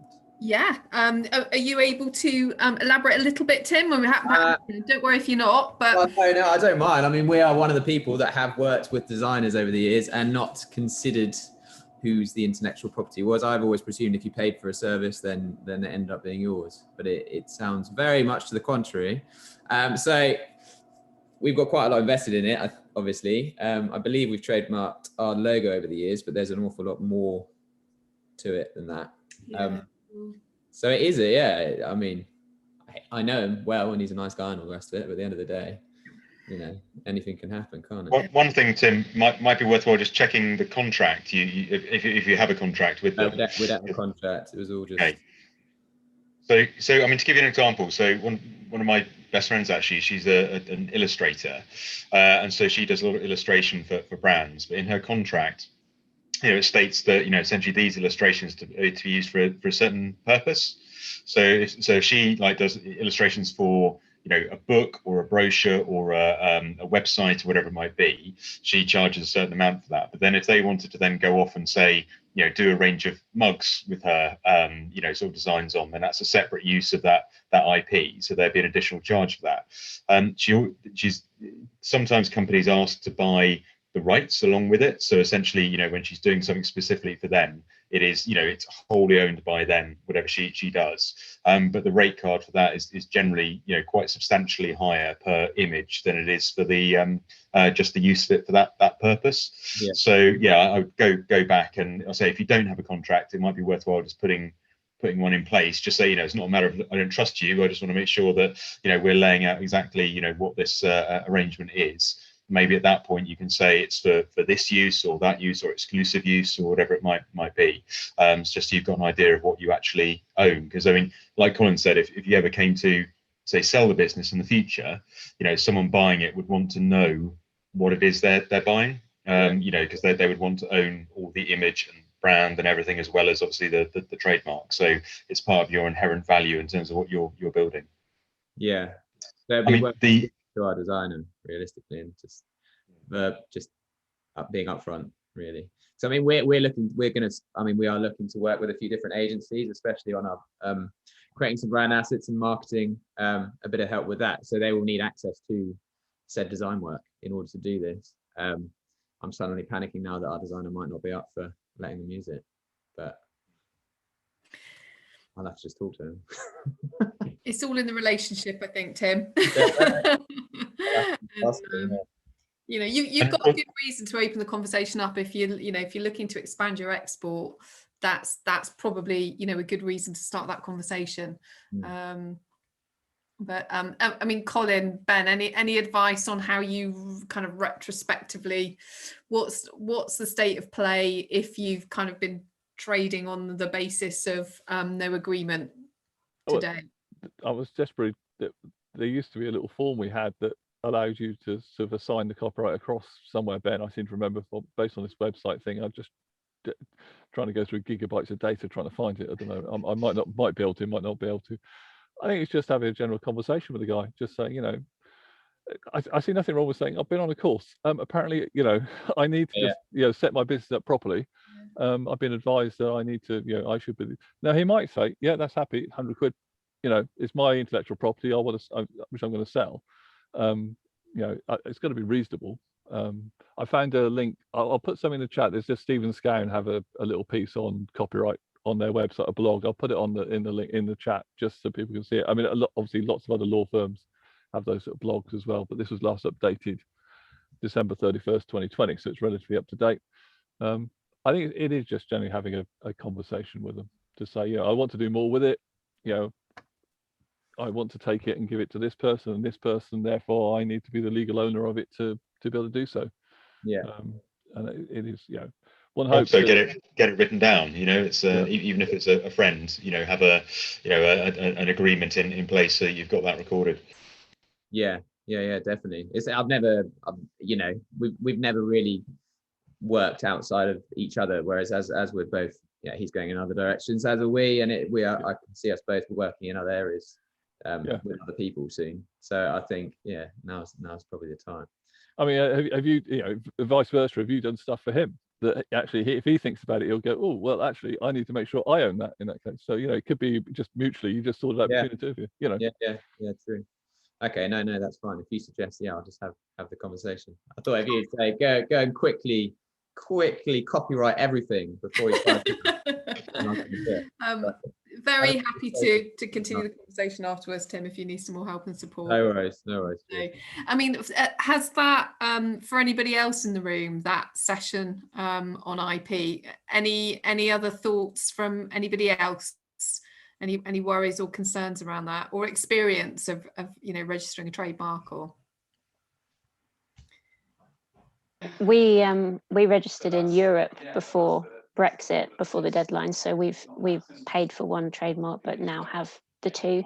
So that was, and we did that on advice from solicitors, so that was good to do at the time. And we also registered in the US as well, so we're kind of trademarked up for a few regions. The website question of who owns our website, that's something that made me go, uh-oh, I actually don't know the answer to that, so I'm going to go away and investigate that for sure. Yeah, sure. I think for me, the wider question of other questions coming out of this course is I probably still feel I'm not that confident on licensing other people to use our designs. So my biggest concern about expanding overseas is selling in other countries and us having the time to deal with those wholesale orders and the printing and the packing and everything that goes into that. So I'm quite keen to understand what it would look like to license a printer or an agency or someone overseas to be taking that off us, basically, and understanding that we'll get we won't make as much from those arrangements, but we don't, when we're limited by time, that may be our only real practical option. So yeah, keen to understand a bit more about what that should look like, what we should be careful with when setting up those contracts, how we protect ourselves. It's quite scary to hand over 100 design files that you've worked so hard on and are the core of your assets and give them over to someone else to just start printing and distributing. So that's a definite next step for me, is to understand that a bit better. Okay, guys, is that one to answer in the room, or is that something we can perhaps pick up with Francesca afterwards? There's some gentle stuff we can do in the room. The International Chamber of Commerce has model contracts. I'll put a link in again in the chat that allow. There is a licensing one in there. So, and you can. I have some, but they're things we talk about. They are copyrighted. So you need to buy your own, but they're not expensive. It's like €70 or something to buy a copy, and you get a Word document and stuff like that. So there's a whole load of model contracts they have for technology, trademark, licensing, franchising, the whole sort of stuff, which you might find useful. There's we all know solicitors are nice, but often all they're doing is pulling down sort of public agreements. They just then adjust. So sometimes it's useful to go to them saying, I'm thinking of doing this. You've already done some of the steps, so you'll nail them down onto the stuff you really want from them, which is their knowledge about the law, not just to get model contracts for you. So I'll put this in the chat. People could take a look at it, see if there's something useful in there for you. Thank you. Very helpful. Thank you, Colin. Anything from anybody else? Yeah, I have a question, just maybe to others. Ian, I don't know if you, I did ask this, I think, in the breakout room before, but about fulfillment centers in particularly the US, if anyone has any experience with direct to consumer. Do you, Ian? Do you particularly, because I'm interested, because you say you sell on Etsy and obviously direct to consumer. Do you use fulfillment centers? Not yet. We've actually just signed an NDA with a big company regarding a film center in America, but not yet. Okay, so you will be going down that route. Potentially, yeah. The big problem is, I suppose half of our work is standard products, which we can do, but a lot of it's personalized work, Right. and fulfillment centers don't work for that sort of thing. Yeah. So yeah. What we did was we worked very well with DHL.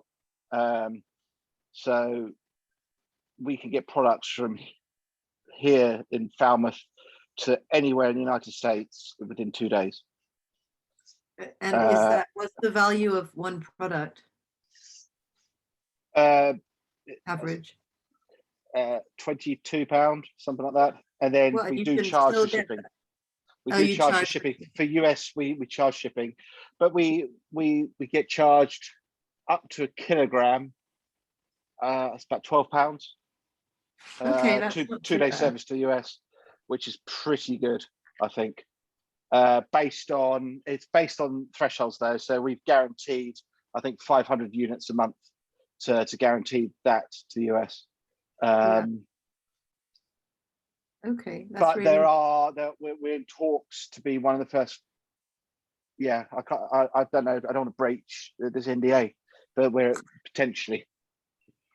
Okay, all right, interesting. Okay, well, that's really interesting. Yeah, I haven't been in this game for that long on Etsy and so forth, but you've got fulfillment centers in the UK. You've got Amazon's probably the main one that comes to mind. That works really well. We have done that, but again, there's all sorts of hidden costs. The space you rent and things like that. You've got to work out if you could turn your stock over fast enough to make it worthwhile, rather than going direct to customer. Yeah, where I'm going to start using one at this. I've decided the logistics of getting a US fulfillment center was just, I couldn't get my head around it enough. I just couldn't figure out the support. So I'm going to start just with a UK one, and then Ben will be the person to speak to, because his team have done some work for us, which the results of which I still haven't gone through properly, but it's quite interesting. Okay, yeah, I would be really interested in that. I'm going to be I'm having a baby in June, so I'm not going to be able, so I need to kind of get all these things sorted sooner rather than later. So yeah, so I'm gonna but Ben, that would be really helpful if there's any help that can be given in that. Sorry, Ben. Yeah, no, that's great. I think, having had, personally, my wife and I having 2 children, I think, outsource as much as possible with your entire life. Get other people to do it for you. It's much better.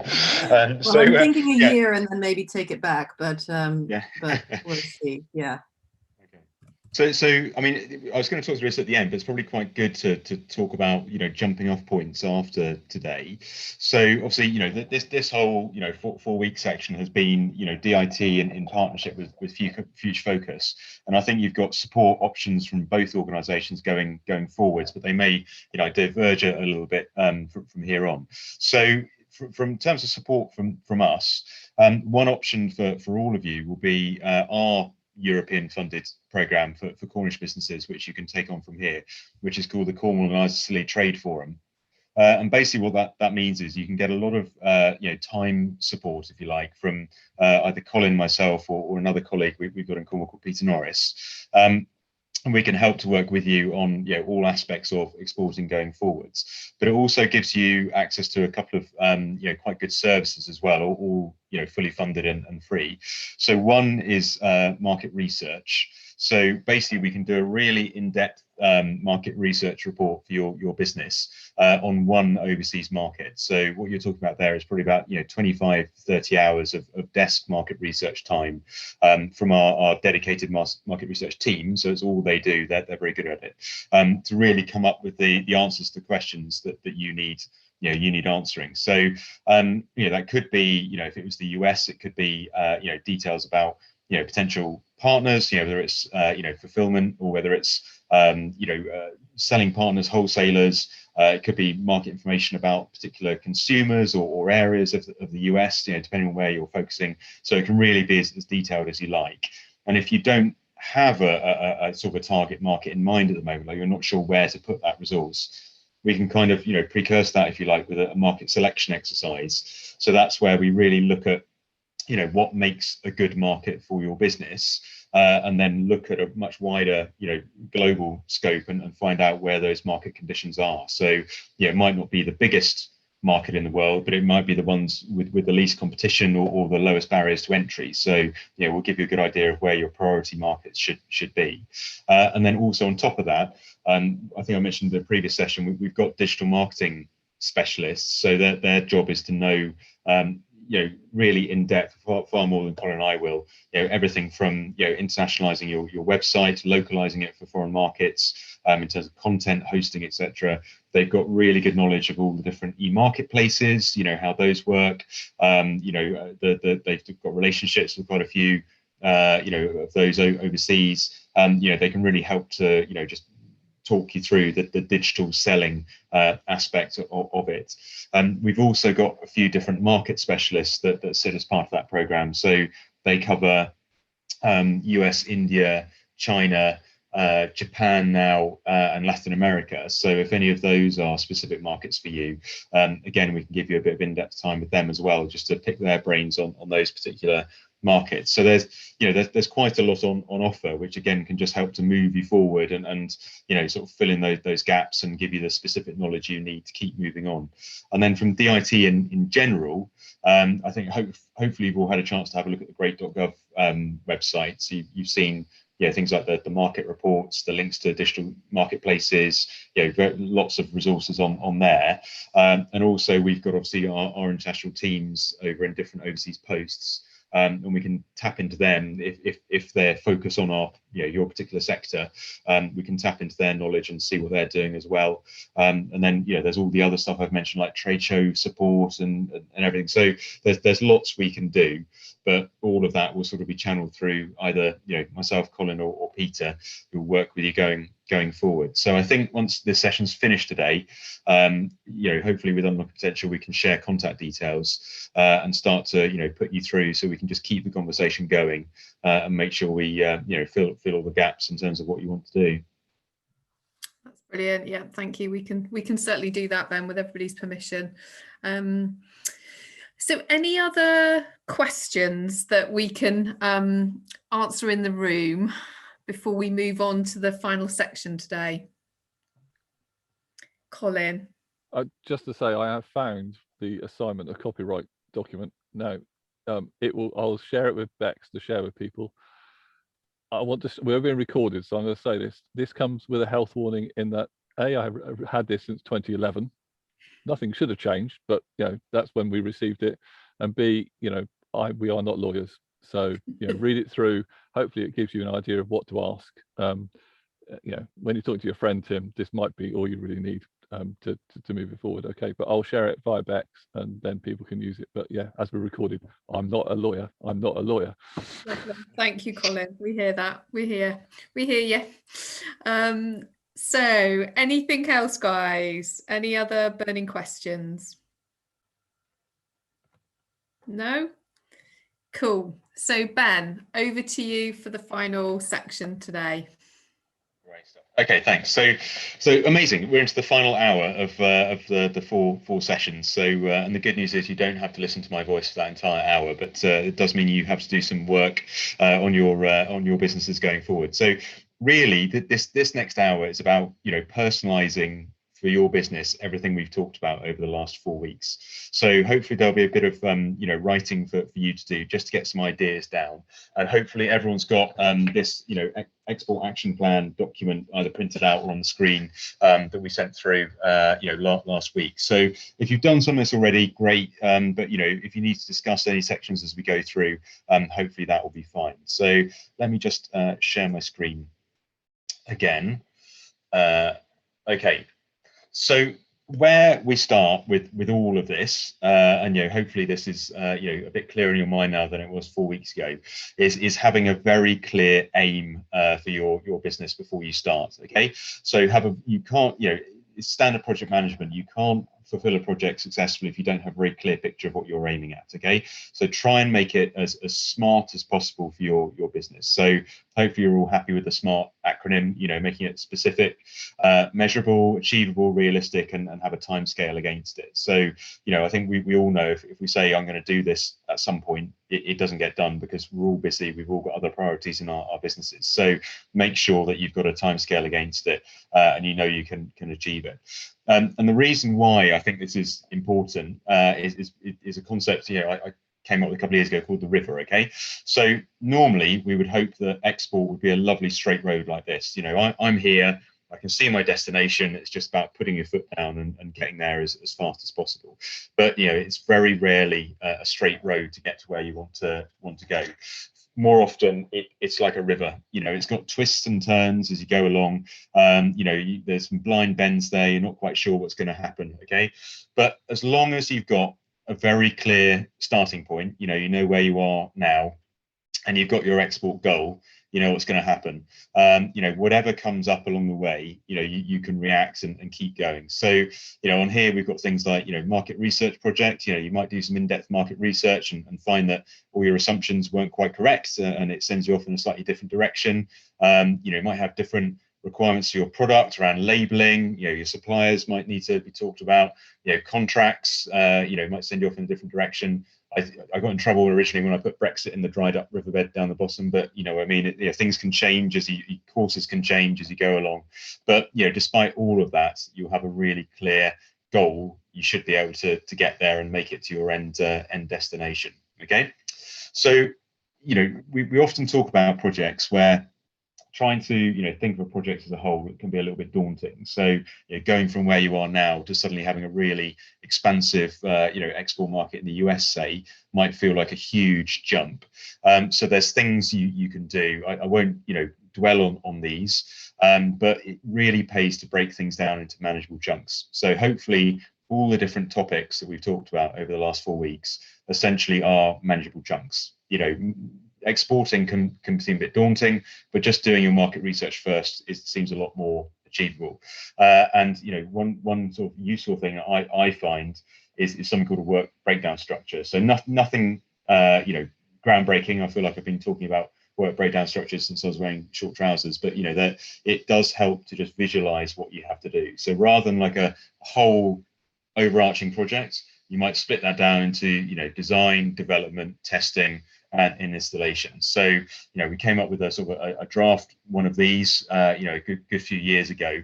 But if you were going to talk about launching your product into the US, these are the kind of things you might split your project down into. So product development, have you got to do some product adaptations to make sure it's it's right for the US market? Is there health and safety testing that needs to be done? That's really important for clothing products or anything that might come under any form of regulation. Do you need to actually product development, changing voltages or whatever it might be? With calendars, Michelle, does it need to be presented with the dates, presented in the US format, rather than European format? All of those different things. Okay. Your IP, we talked about that. Do you need to get trademarks registered? Do you need patents registered? When are those going to happen? Obviously, hopefully before you launch the product into that market. The marketing we talked about in the past. Do you need to get that sorted? Your partner selections, who are you going to work with in an overseas market? Okay, so all of these things seem like a big daunting project on their own, but once you start to split them down, you can really start to see what you have to do, but also when it might need to happen, how much it's going to cost. Do you have the skills to do that yourself, or you're going to have to bring in some partners or support, or buy some support in to do that for you? It just gives you a much clearer picture. So I would break stuff down as much as possible, so you can get a clearer picture of what exporting actually means for your business. So what we're going to try and do with this export action plan is basically, as of today, figure out what So what you've already got sort of figured out, your knowledge and resources, and obviously any gaps that you might have, and how we're going to fill those. So how are you going to put yourself in a position where you can confidently go forward and export your business very successfully. And for me, it still comes down to, 6 key questions that we probably talked about back in that first session. So, do you have a plan as to how you approach exporting? So I think planning is absolutely essential. You could maybe do it without, but I think you're leaving yourself exposed to just coming unstuck or some potentially large costs if you get it wrong. So have a really clear plan as to how you're going to approach it. Do you know which markets you're focusing on? So we talked about this really early days. Global domination is an absolutely great ambition to have, but think about your priorities. Try and pick probably a market, or at most a couple of markets, that you're going to focus on at any one time. Okay, so once you're comfortable in those, expand it out, look at other ones, but concentrate your resources on one particular market where you're confident you're going to see a return. Have a very clear idea about how you're going to access those markets. What's your route to market? So, we talked about all those previous ones in terms of, selling direct, selling online, selling through a distributor or an agent, licensing, setting up subsidiaries, whatever it might be. Have a clear picture for each market you're going into. And therefore, if you need a partner, who are they going to be? How are you going to find that right partner for you? Do you have a really clear proposition for the export market? So do you know what you're selling? Do you know what your product means to a consumer in an overseas market? Have you told your story in such a way that they can fully understand it?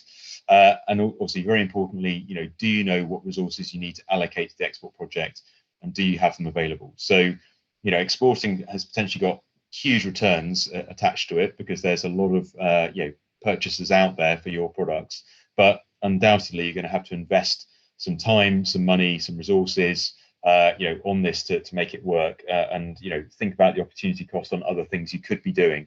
So you've got to be really confident this is going to make the return that you're looking for. Okay, so hopefully over the last 4 sessions we've given you at least some answers to some of those, or at least knowing which questions you still need to ask. So that's what we're going to try and put into your export action plan over the next let's say 45 minutes, that we'll concentrate on this and have some time for final questions at the end. Okay, so what I'm going to do is I'll stop sharing my screen. Okay, and hopefully everyone's got the export action plan in front of them, but I can put that up as well if anyone wants to see it. Okay, I might do that. Hang on. Application window. There we go.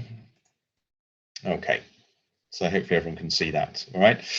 So first section we're looking at, okay, is your business strengths. Now, obviously, this is specifically looking at an export market overseas. Okay, so what I want you to do is spend, let's say, just 5 minutes, okay, putting down some detail in there in terms of what your business strengths might be in that overseas, in terms of export. So it might be the fact that you're, really established in the UK, your product, what you're doing. You've got a great supply chain, you've got awards, feedback, all that kind of stuff. What puts you in a good position to sell, to now move into the export market. Okay, similarly, it might be challenges. It might be the fact that you're already working at 110% of your business, so you don't have enough time to do anything else, or you don't know anything about it. I've never done it before. Whatever it might be, I'm sure it will be different for everyone. Okay, so I always think, when you're doing stuff on video calls, silence feels very awkward because everyone's just sitting at their desks and their screens with no one saying anything. Okay, so I make it 11:35, so we'll say 11:40.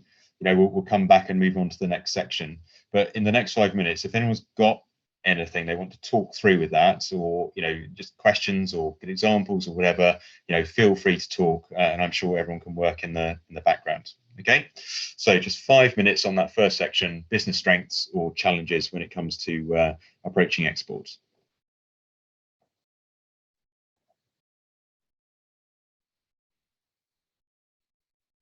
See, it's awkward, isn't it? Already feel awkward.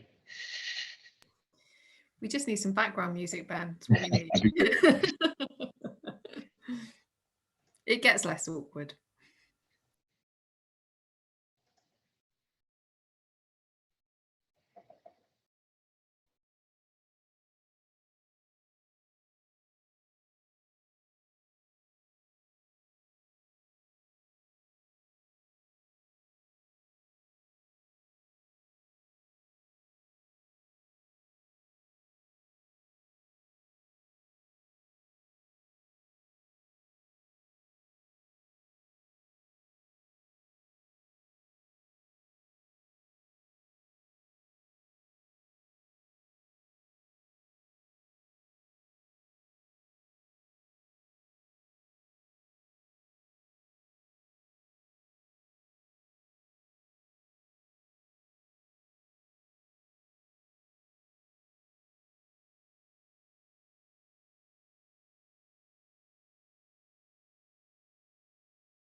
Okay, so as we come into the last sort of couple of minutes, has anyone got, obviously you can carry on writing if you're still going with that, but has anyone got any sort of particularly good examples where they think that, what they've done so far or where their business is now puts them in a real strong position to now focus more on exporting?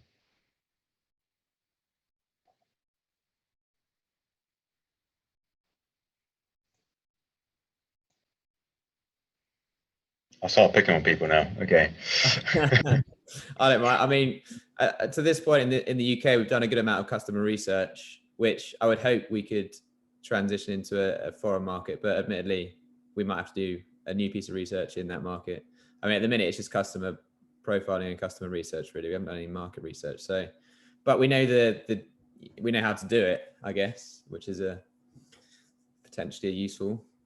Absolutely. Yeah. I mean, yeah, having a really clear idea of your customer, I think is definitely a fantastic strength to start from. It's always, worrying when you talk to a business that says, our market is, men and women 18 to 55, anywhere in the world, because it's, that's not really your customer. It's knowing really clearly who's buying from you. So yeah, if you know that, you can find them overseas a lot more easily. Yeah, absolutely. And I say the fact you're established as well definitely helps. You've already probably got over a lot of hurdles to get to the stage you are now. So that's brilliant. Great stuff. Okay, right. Next section that we're going to move on to. So, oops, there we go. So USP. So unique selling proposition. Okay, so not everyone has a a completely unique selling proposition, but hopefully you all have something which differentiates yourself from the competition to other people that are out there. Okay, so like I said before, this might be different to an overseas audience than it is in the UK. So we talked about it before in terms of the fact that that when you're in the UK, being a UK-based company, doesn't necessarily mean something to your consumers. If you're selling into an overseas audience, the British brand and the reputation, the design, the culture, the heritage, all of that might mean something to a consumer in overseas markets. Okay, this is where things like reviews, experience, awards, all of that works very well, or it may just be your brand or your story that works very well. And don't forget, you might have to be telling a different story. So I think we used last time the experience with Thatcher cider. They sell as a Somerset cider in the UK. Somerset doesn't mean anything to a US audience, so they sell as English cider because that paints the same picture. So hopefully you have a really good idea about your USP is for an overseas market. Has anyone got a good one for an export market that they'd like to share?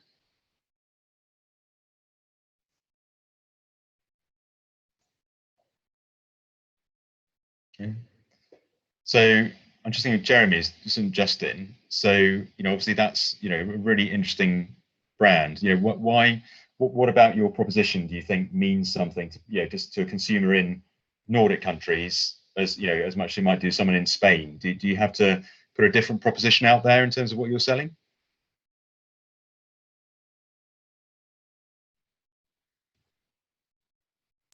The Nordic countries are probably easier to identify why it might be popular there. It's because of the Viking link, because we don't just do Celtic oriented jewelry. We delve quite heavily into the Viking links as well. Southern Europe has got a big Celtic heritage, but I sometimes wonder if they actually realize that. And I think for us to sell more there, we would need to educate the population into their historic roots. Yeah. The one country in Middle Europe that seems to recognize them is Switzerland, I think, to some extent, Germany, France as well, but I think that's about as far as it goes. Yeah. So, and have you had to develop the Viking range specifically for that market, or was that something you were doing already? We were doing a certain amount of it already. but we have had to develop it over the years. Yeah. Okay, so that's great. So yeah, presumably that's part of your USP, that you have an understanding of, you know, that heritage aspect, and you know you can produce products to match it. Yeah. Yeah, absolutely, great stuff. Okay, so just a couple of minutes, I think. You know, if you again, if you haven't got a good idea about what your USP is, then you know, put down what actions, what research, what help you might need to figure out what that might be. Okay, so just 2 minutes on USP.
Good.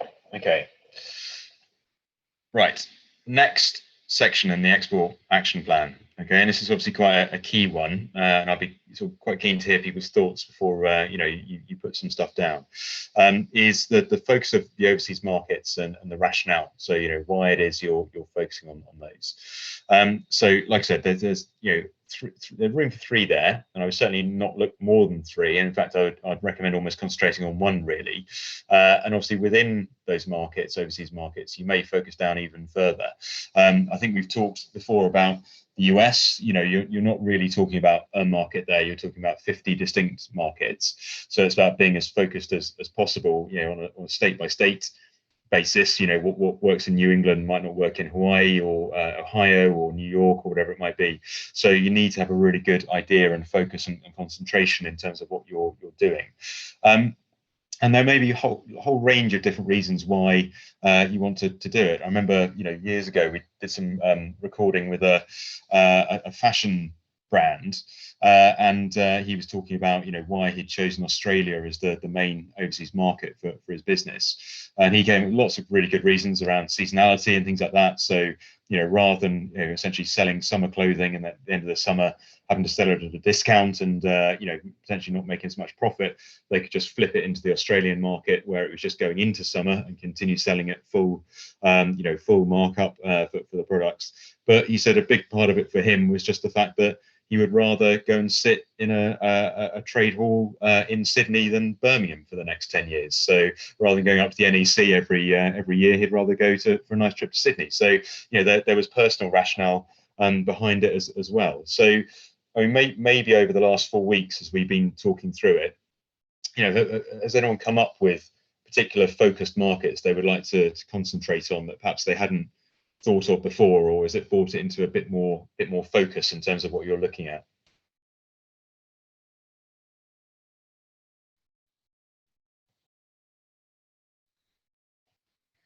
Any market ideas about where you're going to focus on for the next stage of your business? I'll rescue someone from being picked on. So for us, I quite like the idea of, as you kind of described, Ben, looking at doing the market selection exercise, because I think we've got a lot of ideas and you know, interests, but as you say, it'd be great to have some help narrowing that down a bit. From our B2C customers, we know we get a lot of sales from the US, from Germany, and from France. So I think those need investigating potentially. We've got this current approach from a gallery in Japan. And from our research there, there's actually a lot of connections between Japan and Hawaii with their surf culture, surf art, which is the sort of sector we're in. So there's some interesting kind of connections there to explore. And also on the ideas board is Australia, giving how surfing is the equivalent of football here. So it's a national sport and really,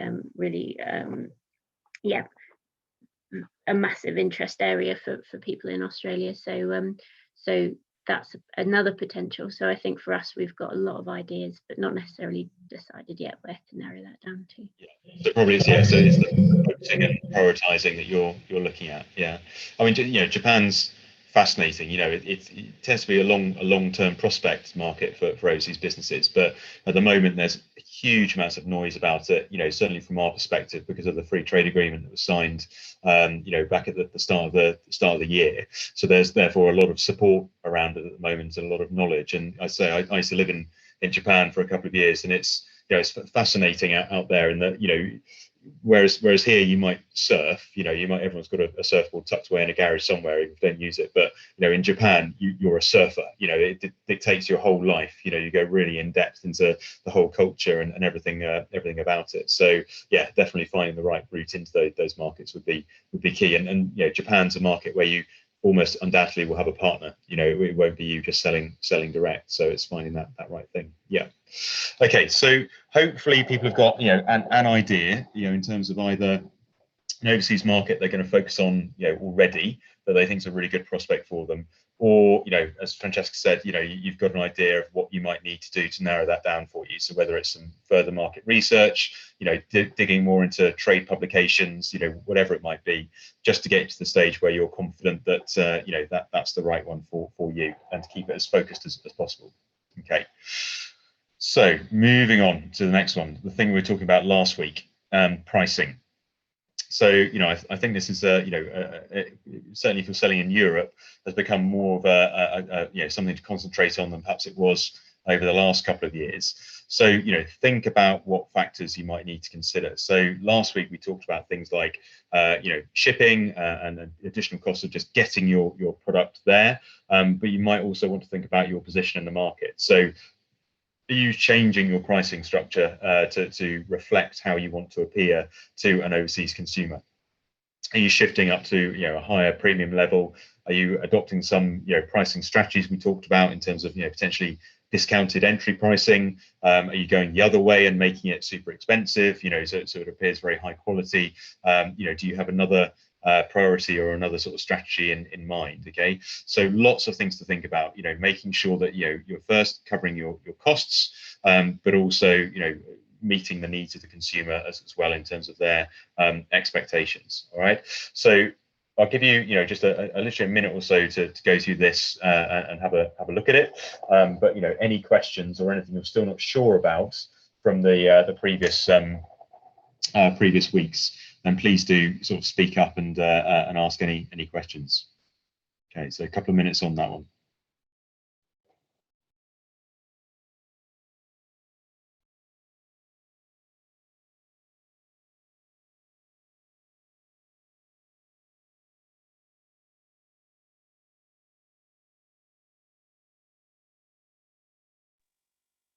Ben, am I right in thinking this is pretty impossible to answer if you don't really know where your focus is going to be and therefore haven't done any of that market research yet to know about average incomes and what people might spend and yeah, so undoubtedly it's going to be specific per market that you're looking at. So that's absolutely right.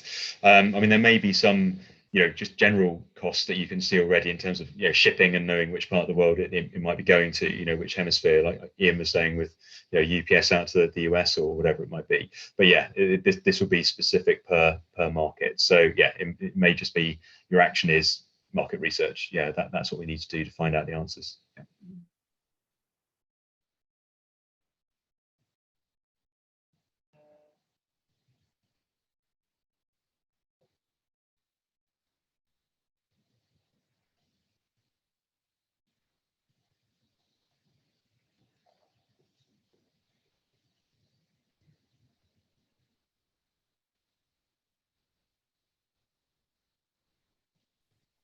at least in a room you could prowl around and check on people to make sure they're writing something, you know, and just That's right. feel really mean. It's very odd. Can't be the most productive half hour of everyone's day, just all the emails flying around. But yeah.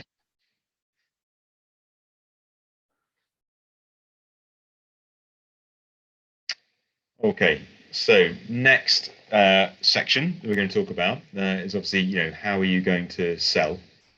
So this comes down to you know, the route to market section that we talked about. And again, you know, you might not know the answer to this right now, because you still might need to do your research on the particular markets you're selling into. But you know, you might already have a feel to, you know, whether direct selling is going to meet you best, fit your business best. You know, whether you know, a distributor, an agent, a partner is going to be better. You know, licensing off to somebody else. You know, this is obviously, again, very individual for your business, and probably individual to the market you're looking at. So it could come down to your knowledge and confidence in a particular market. It could come down to the amount of time you've got to allocate to it. You know, your ability to look after consumers in a particular market. You know, all of those kind of things might influence the you know, how you're going to sell, what that route to market might be. Okay, so again, jot down as we're speaking. But you know, has anyone thought that, you know, for them export might be better as a, you know, a hands-off type activity? So, you know, really the important thing is finding the right partner overseas, and then leaving it up to them to you know, do the heavy lifting in terms of, you know, selling, distribution, logistics, or all that kind of thing.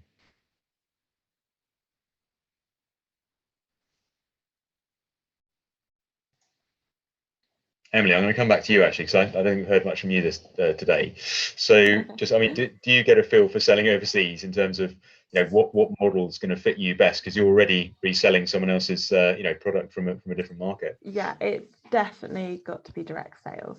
The reason why we have people coming to us is because there's no distributor in their country, and to be a distributor of these products is not as simple as, you know, they're quite particular on who distributes them. The reason we've got it is because the director of the business actually went to New Zealand and worked for them for 6 months, and that's what developed him going, okay, we should bring this over here, the UK market should love this. Yeah, it's quite complex stuff, so you just lose so much brand integrity and knowledge by shipping it to a distributor who hasn't actually worked with the stuff themselves. It's just not possible to do that. And they have got a distributor in France already who covers France, but they don't really cover, I don't think they do much shipping outside of France. They're not that type of business. So yeah, a lot of our inquiries are coming in because the next place they either need to get it from us or they've got to get it from New Zealand. So it would be cheaper to get it from us. We deflect any inquiries outside of Europe, because obviously before, Europe was really easy for us to ship into. It was not as hard. So anything from like America or South Africa or yeah, those are the kind of places that I get most inquiries. I deflect back to the international company because we don't want to get involved with sending that. But obviously with Brexit changes, it's getting stuff to Ireland and Europe is not as easy as it used to be. So what I'm trying to build is just a bit of a framework of helping to sort these inquiries when they come in, as in these other countries actually where we can supply to because they haven't already got a distributor, and actually it's possible for us a list of stuff I need the customer to have in place, and then trying to work out what the cost implications look like. Like, I know I'm going to have to add, I guess, a premium on, because from anything, there's more staff time put into dealing with an export order, naturally. Yeah. And yeah, I'm just a little bit confused around what it looks like. I know how to find now through this program, find, you know, a name of origin, all the duties and the tariffs for each company and all of that kind of stuff, but just trying to work out the right process on who's paying what and when. So to manage the customer's expectations before anything happens and any goods are shipped or too much time has been put into something. which again, I'm still a little bit head scratchy on that part. Well, I mean, one thing that we're really, there's quite a few markets where there's sort of like that agri and agri-tech sort of, focus is a big one for them. So I think, hopefully there's support we can get from specific representatives from DIT in different markets, and also we've launched a network of Southwest businesses as well in that space. So as long as there's not direct competitors there for you and your products, there's already quite a lot of knowledge and information sharing amongst that as well. So we'll get you plugged into that after this after today as well, so you can take advantage of those. Yeah, thank you. Lovely, that's great. Thanks so much for that. Okay, so moving on to getting into the final sections here. So obviously, if we're going to 1 minute silence, there we go. Right, so I'll probably pause there in that case. Okay, so obviously once we click onto 12 o'clock, if you want to mute your microphone or switch off your camera or whatever you want to do, but then we'll come back and carry on with this this section. Okay. Okay, that was a 1 minute warning for the 1 minute warning for the 1 minute. That's okay, Ben. I didn't want you to go on to another section because you probably wouldn't cover it. So I've completely forgotten, so that's great. that's okay.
Great stuff. Thanks, Ali.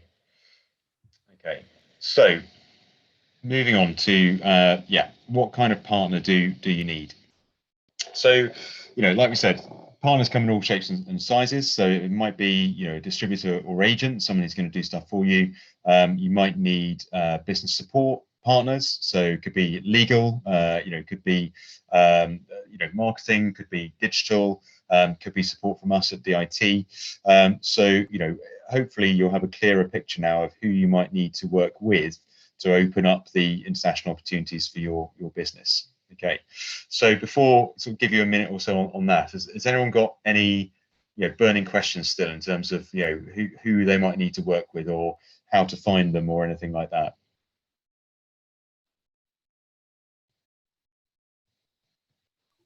I do. Are there companies out there that kind of specialize in? So I know, so for me, I'm either sending stuff through Parcel Force, which I know when I have before, they kind of say, put your commercial invoice in and all of those bits. So they act as the person handling the documents to cross the water. But are there companies who specialize when it's bigger freight, so pallets, for instance? Is that just you, or is there anyone? So freight forwarders is kind of who you're talking about. And there's a UK federation of freight forwarders. Okay. So if you, what I'll do is I'll find the link and pop it in the chat whilst everyone's sort of writing a few things down. Okay. But yeah, so if you're using them, obviously that they are they have some quality behind them because they've actually got should be able to fill in the gaps. No, so, but also within that, there are lots of specialists as well. So there'll be people who specialise on, ambient, chilled, different volumes, different parts of the world, all of that kind of thing. So they will have different specialisms. So I'll find that for you now and pop it in the chat, because they do have a list of specialisms and expertise. So there's a search function in there. That'd be brilliant. Thank you so much. Cheers. All right. So another couple of minutes on that. And Ian's just got his hand up a second. I might be able to help a little bit with Emily. We with DHL, we specialise with DHL, but when you have things like pallets, they have specialist departments that you can talk to, that depending on the size and the weight, they can give you really preferential rates. Okay. Because if they got the detail, for example, we ship stuff to Iceland a lot, and as long as it's, I think it's over about 50 kilograms, you tell them the cubic size and the weight, and they will give you, they basically squeeze you in onto the aircraft. Okay. And we save, normally book rate for say 50 kilograms to Iceland will be about £300. We pay £60 to £70. Oh wow. But they have, once you get a contract with them, they have a specific department. It's really simple. You just send an email within 5 minutes or so. You come back, they give you, this is the best deal. We can collect it. We have daily collections, but they will collect it then. Do you want to go ahead with it or not? And then they apply that to your account. Okay. And it works really, really well. And they deal with all the paperwork, all the invoicing, everything. Specifically why we went with DHL. Okay, and they do pallets as well as they do everything. loose boxes. They do everything. They've got their own aircraft. They've got their own distribution centres. The one here nearest to us down here is in Indian Queens. They've got their own. So everything we ship from here goes to there, and then from there it goes straight off to the airports. And that's why we've tried every courier. Yeah. Everything from Parcels to Go to Parcel Force to UPS. We tried all of them. The only one for us that worked so well was DHL. That's really good to know that they do pallets as well, because that's sometimes the limit. You've got one courier company that will do boxes, and then you're swatching to somebody else. They do have them all.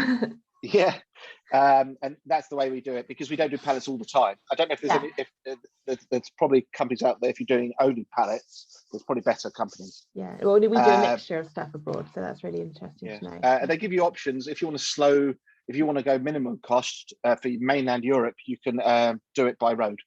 But for us it's speed, so we choose air freight. I don't know if that helps or not. No, that's really how I was looking for, kind of a company that can do an all-in-one saving. I can give you the contact. The one down, he's based in Plymouth way, so he's really, really good. If you could drop it in, that'd be brilliant. That's fine. I'll find his email address. I mean, it's interesting in that different couriers will be better at different parts of the world. So when we were based in Camelford and sending out all our chemistry bits and pieces, which is all UPS we were using, and it didn't get very heavy, 20 kilos in a big box, that kind of stuff. So we, you revised, and after a few years, well, can we get a better deal? And we got DHL in, and somebody else, TNT, I think, and we sort of tested them, and they all are slightly different in different parts of the world. They all work slightly better. So in the end, you sort of, because as Ian said, you have to agree a certain volume of goods in order to get the better deals from them. You sort of pick the one that works the majority of times and take it from there. So it's kind of tricky. So DHL arrived. Yeah, very good. Did you plan that, Ian?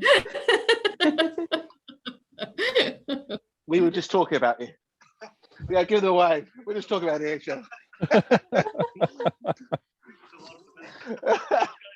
I like it. Export in action.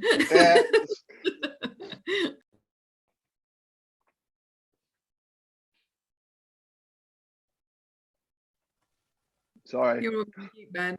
Sorry. Oh, There we go. Sorry about that. So thanks.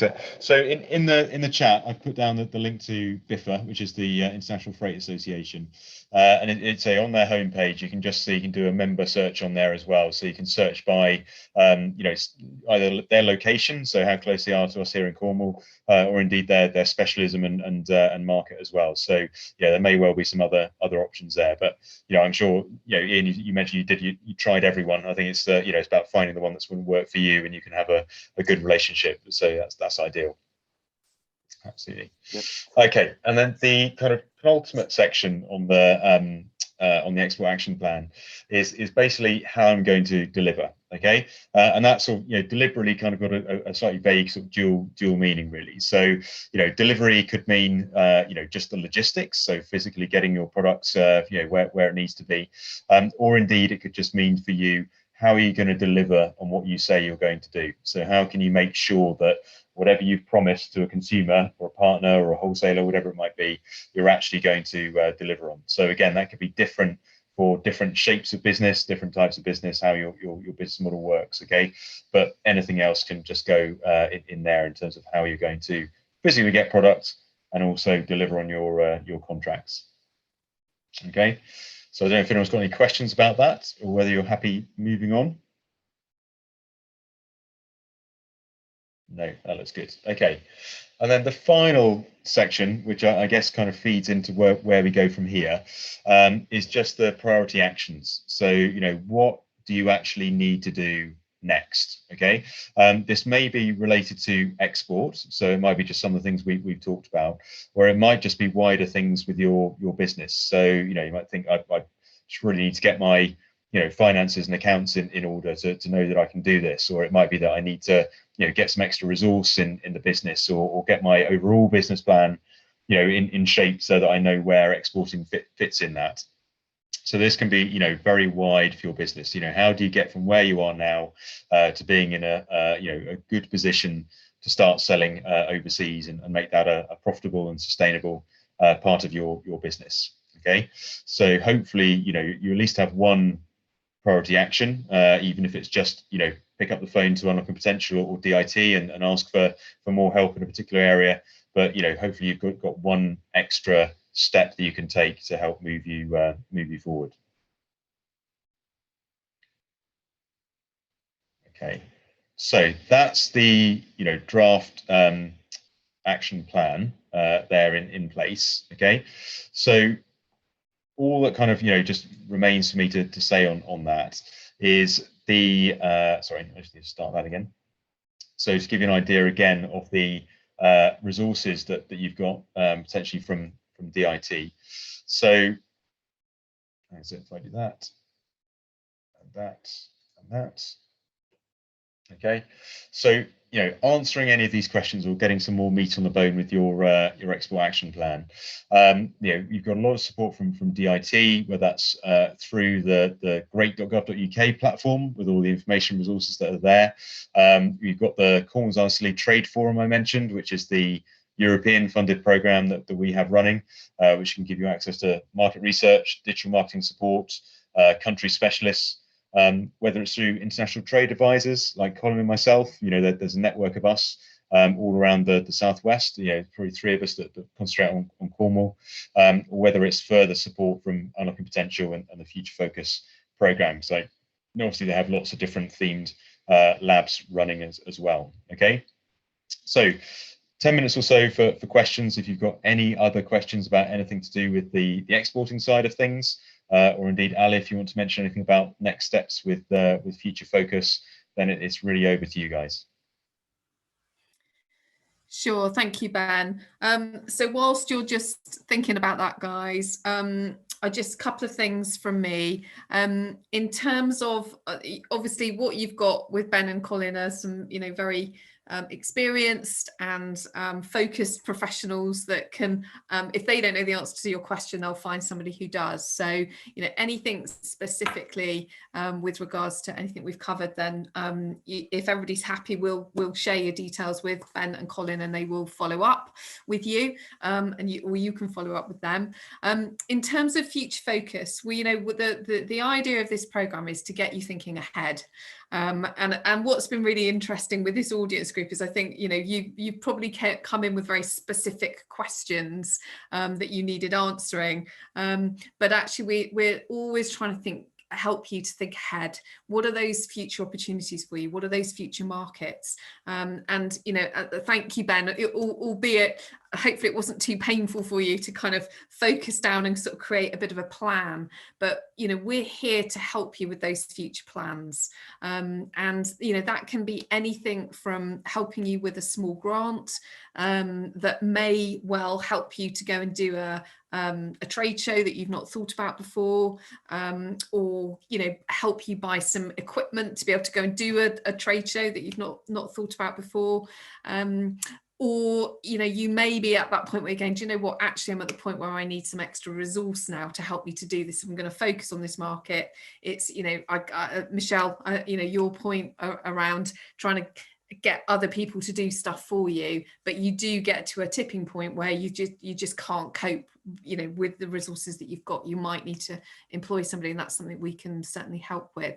The other thing is, you probably of all of that stuff today have thought there's some specialist help that I need. Maybe it's, you know, it's through DIT, it's about you know, setting up that marketplace in a particular country, and that's certainly, you know, we would send you to the DIT team first, but we've got a whole bunch of specialists of coaches and mentors around branding, around, you know, digital marketing, you know, whatever you might need. Please have that conversation with us, and we can see how we can help you to move that forward. We will have a BDM who will follow up with you to do the paperwork, and also hopefully there's some stuff that you've jotted down in that action plan that will just trigger something that we can have that conversation with and carry on that support.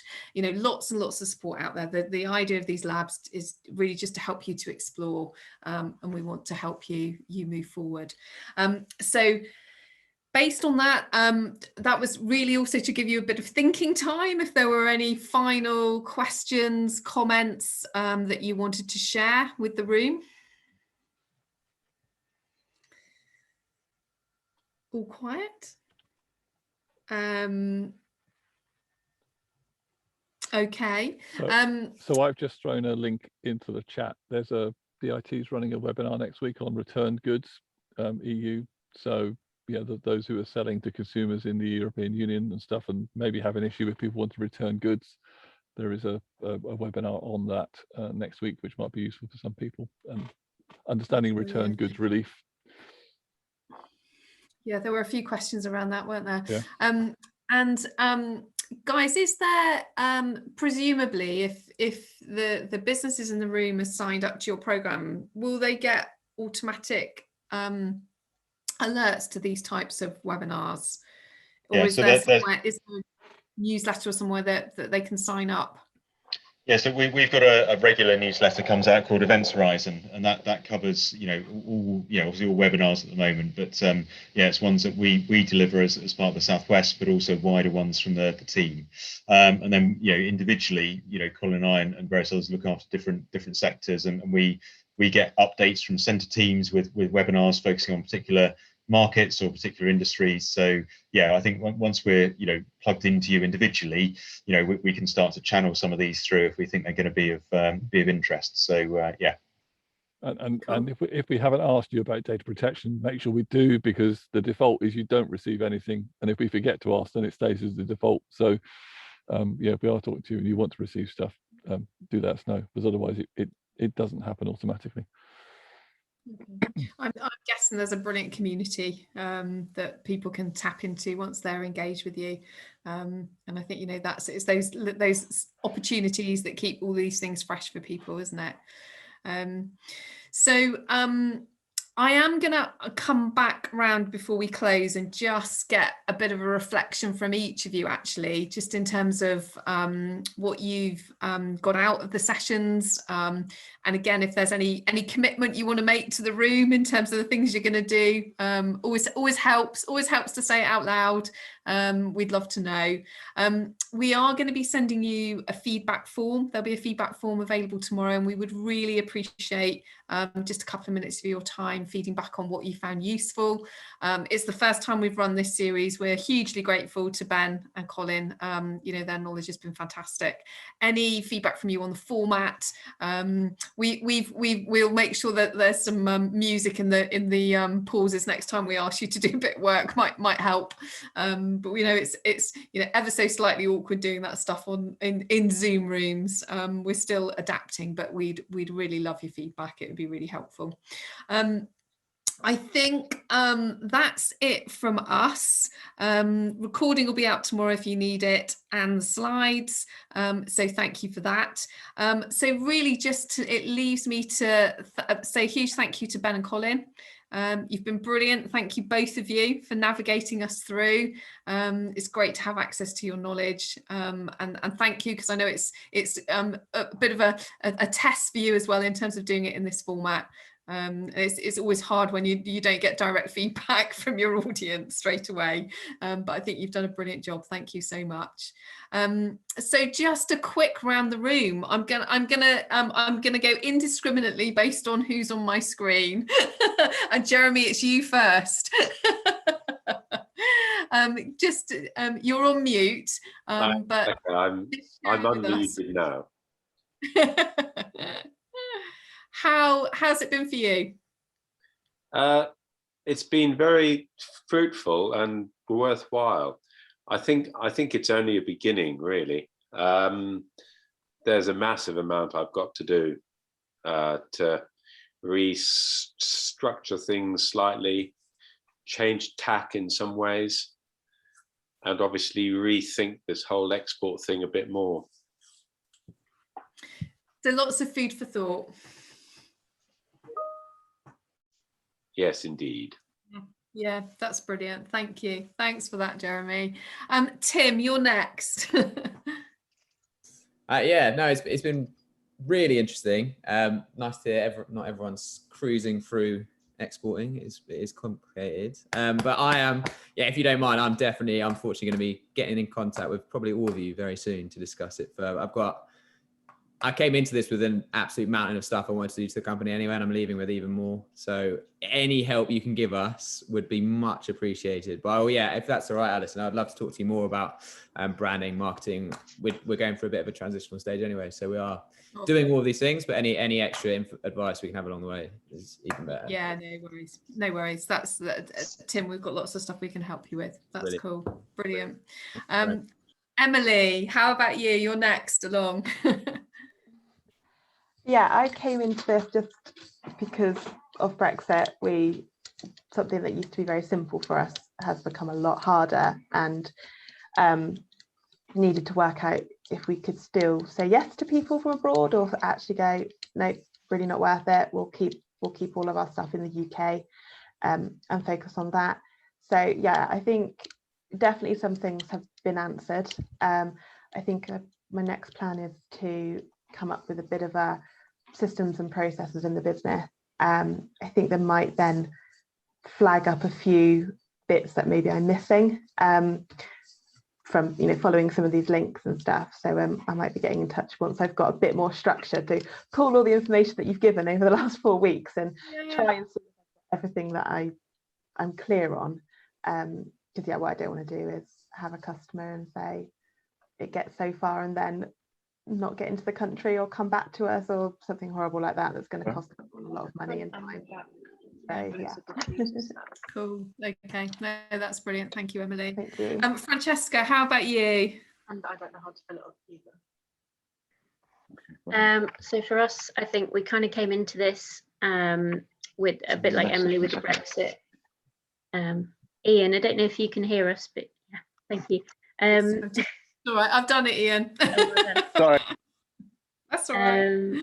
We came into this with the Brexit question of having turned off EU orders temporarily in January, wanting to understand a bit more about what we should be doing in terms of our B2C sales. So feeling a bit more confident on that now, and we'll have a look at just researching the various bits and pieces that we think people will have to pay when buying off our website, and be able to give a bit better advice to them, which would be great. And then in terms of our B2B stockists and looking overseas, so much great information in terms of all the different things we should be thinking about. Some stuff that's very new to us, some stuff that we've had a go at with a US stockist, and obviously bumbled through okay, but definitely we need to put a bit more thought into it and do a bit more research. So loads and loads to take away. It's been really worthwhile. And yet we'd love to talk further with DIT and Future Focus and see what else we could be benefiting from. Super, thank you, Francesca. Ian's disappeared, but I imagine he's gonna appear back again in a minute. But Michelle, oh, there he is. Go on, Ian. Sorry. How's it been for you? Really good, thank you. I was going to mirror what Jeremy said. Been very helpful. The support going forwards from Ben and his team, I think, is going to be quite critical. Looking at a trip to the United States to, as he said, walk the floors at the wholesale shows, not participate to begin with. I think that will be one of the next steps for us. So looking at what support there is to do for that. And also talking at the end, you'll talk about the marketing support. I still don't know whether the benefits of setting up a US based website and things like that. So questions around doing that. So. Okay. Right.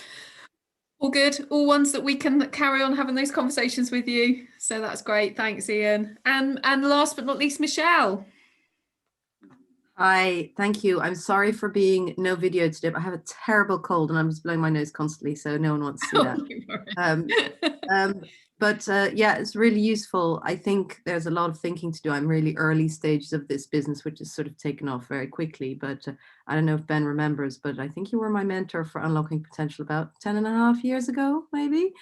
So yeah. It's nice to come sort of full circle into this. And I think I've had some messages with Ian, who I might be able to pick his brain, who's sort of in a similar market space as me.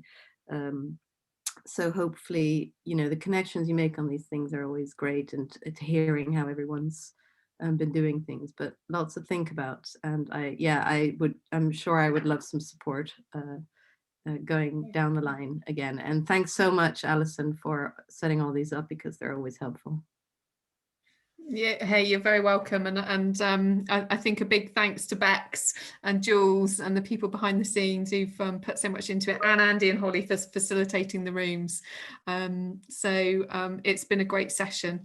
Thank you, everybody. But just before we go, and really appreciate your feedback and input. And I think, one of the things that's really interesting, just listening to all of you, is we know that you're running busy businesses, and you've got a lot on your plate. And hopefully this kind of weekly session kind of really helps to give you a little bit of information, but isn't too overwhelming. But again, we're always really conscious of how you can fit this stuff in amongst all of the rest of the stuff that you have to do. On that note, I just wanted to leave you with the thought. We have a brand new program called Digital Transformation that launched a couple of weeks ago. I don't know how webinared out you are this week, but on Friday morning, we've got a brilliant event looking at digital transformation. What is transformation in terms of digital? All of you have dipped into that a little bit over the last year, but if you are looking to dramatically increase your export business, then automation is going to be key in terms of, you know, digitizing as much as you can in your business. So we would love to extend the invitation to that event for you. That's being advertised sort of extensively through the UP channels, and we'll pop just a link in the email we send you tomorrow. The other thing to watch out for in terms of future focus coming towards the end of April, Bex, you're going to have to remind me of the date. I want to say the 27th of April. Is that right? Yes, I remembered that because it's my birthday. On the 27th of April, we've got a brilliant online event, which is looking at future trends. And again, as we start to come out of the pandemic scenario that we're all in, I think it's going to be, there's some brilliant insights from some of the big trend agencies of the things that we need to look out for, because I think, you know, we've seen that change in behavior from our customers, and it will be really interesting to see what the progression of that is likely to be. So we're always excited to try and share a little bit of the future with you. So we'd love you to join us for that. So that's us done. Thank you, everybody. If there's any final questions, we're here for a couple of minutes, but you've been a brilliant audience. Thank you so much for the sharing in the room. We can't wait till we see you again in the flesh, and can buy you a cup of coffee and maybe bring you to a workshop and buy you lunch. So hopefully that's in the not too distant future. But thank you all very much. It's been great to have a little bit of time in your homes, in your space, in your businesses. We've really been very glad to have you. Thank you. Thank you. Thank you very much. Cheers, guys. See ya. Thank you. Bye.